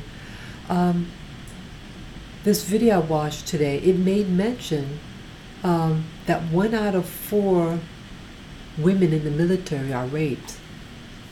Why is that? Why all this aggression against women? I just think about myself, the things that happened to me there. I mean, again, I don't poo-poo the military. There were some very good things with it, but why all this is happening to women? This one person was mentioned in the video that they want to start an organization for female veterans. So they have, like, many times these women, they have children. And so they want to try to equip these women to get them off the street. I have to be honest, I haven't met a lot of military women on the street, at least here in New York City. But I have met 2 women that were raped in the military. One was in the Navy, I think the other one was in the Army. Yeah, I really feel badly. I really want something. See, that's why I get so angry at times that, a lot of veterans in general, men in particular, are on the street. Many homeless people that, if you find out that, many of them are veterans. And I think it's sad. So again, that's why I start to wonder, why is this demographic higher than average homeless? What's going on? So I really, hope that when you see someone homeless on the street, it could be a veteran, and something most likely happened to them. And again, when you come out of the military, there's really no real services for them to really tend to their, shifting from military life back to civilian life. It's no real support.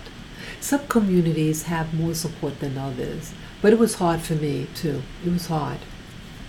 And I was in a homeless shelter, and I was there twice. It was very rough. Even though when I was in, and I told them I was a veteran, they had no compassion. It was awful. At least here in New York City, it's really a negative energy here. We really need to. It needs a lot of prayer. Those of you who are watching this up to this point, please pray for the people here in New York City and the tri-state area and all over the United States, for the homeless veterans, men and women who are being affected.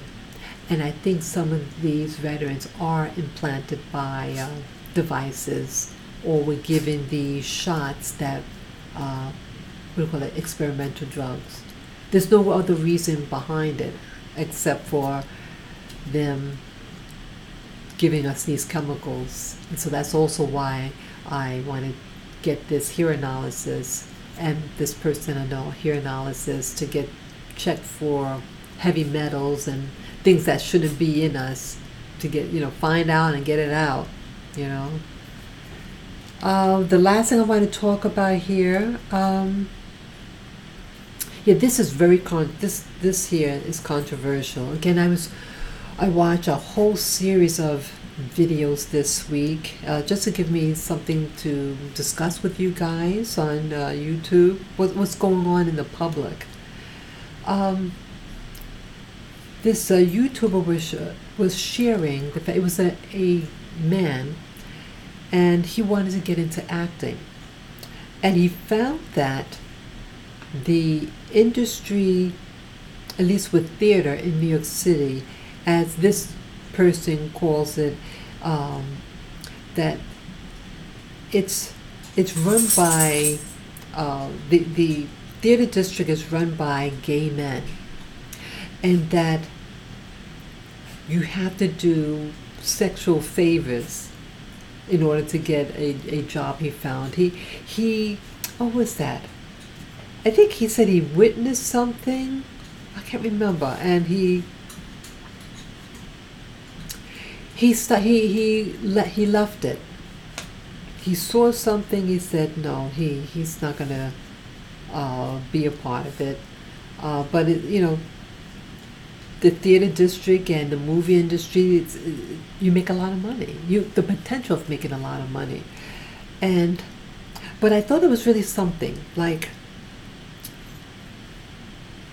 I do know, like I don't really like going to. I've seen some shows on Broadway, but I'm really not into Broadway shows.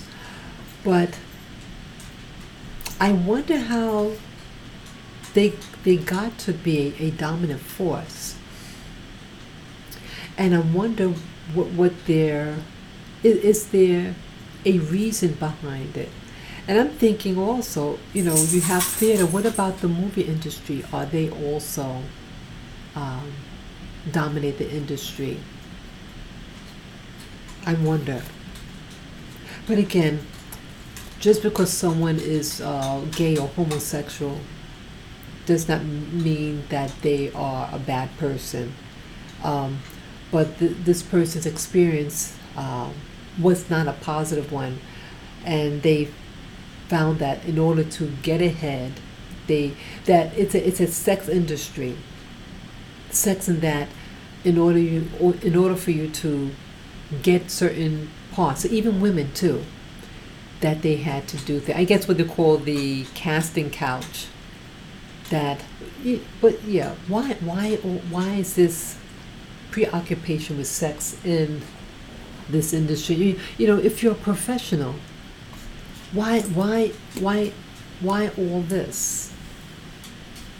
It's just so weird. We have to really wonder why some of us are compromising ourselves, that we want something so badly that you do these things, and then it catches up to you. So I just feel like it's the country's ending up like with Rome, that it reached its peak, and it just collapsed on itself. So that's all. I can't really think of anything else. I know I was talking a lot. Yeah, I mentioned a lot of things, but yes. So I just wanted to share this stream. I mentioned a lot of different topics, and it's just food for thought for what's happening. I guess what I discussed in this live stream are the trends that's happening in America. The trends, the focus. I mean, it seems like the central part of all this is about human trafficking and sex, and the blackmail behind it, and controlling other people with this information. That what's the ultimate goal? What is the ultimate goal? Why are we becoming detached from? We're becoming detached from each other. Everybody's walking around with a device. We're not talking anymore. We're not talking to each other. We're busy on our iPhone, on our smartphone. We're looking at it. We're not looking where we're walking. It's sad. And we're doing a lot of drugs. So that's why now, I want to really cut back. I need to cut back with social media as well. I'm improving my diet. I have a plant-based diet. I do eat dairy and eggs. Yeah, I want to try to at least do good for my body. And let's see, what else have I been doing to try to? Yeah, I was under a lot of pressure, and I I'm planting what's called a rock garden. I mean, this is an apartment, but what I did, like, the weather is changing, it's getting colder here in New York City. So I'm experimenting with this. I have like a planter, and I did fill it up with dirt and, I mean, soil, organic soil, and then sand on top. I bought these gemstones, and I put it on top. So this is something. So this is going to be like something that I can touch, and it's when you feel large stones, like some of them are nice and round. They have nice textures to it. So it's my way of trying to get connected with nature. Yeah, I feel what's happening to me. I get distracted with all this melee that's happening in New York City, and I say, I need to get grounded. I need to say, enough is enough, and maybe what I really need to do is just what you call get centered. If you get centered, maybe it might help eliminate the vibrations that I've been having in my lower spine, make me more relaxed. I mean, I can't change what's out there, so I would say try to do things that make you happy. Eat right, and yeah, if I'm going to stay inside, I want my physical environment positive. So that's I guess that's my my medical suggestions for me. It's very therapeutic to, yeah, I like beauty, and I like things that you can look at and touch. So yeah, so it's just a suggestion. If if you don't want to go outside a lot, but maybe you could produce a rock garden in your home. So something that you could look at and engage in, and bring in beauty from outside. So I can't think of anything else. I mean, I talked about everything, but yeah, that's I can't think of anything else. But I appreciate you guys coming on board, and I know I'm afraid to look how many hours I've been on, but yeah, it gets it off my chest, and yeah, I know if I'm experiencing all these things, that other people could be experiencing them also. And again, it's good to let people know certain things so you don't feel alone. And if I could help other people out there, I'm willing to share those things. So, let me know what your thoughts are, and you could comment below when this video, with this live stream. You could comment below. You could share this video with friends or family members. You could subscribe to my channel. And yes, I do have a PayPal me account, and that you can find the link with that if you go to my channel, and on the banner on the top left, you see that icon that you could just press it, and the link will send you over to my PayPal me account, and you could donate what your heart desires. So thank you again for watching, and I hope you have a happy evening. And Lily here, Lily here says rough. Yeah, I appreciate you guys, and yes, have a wonderful evening and take care of yourself. So, signing off. Bye bye.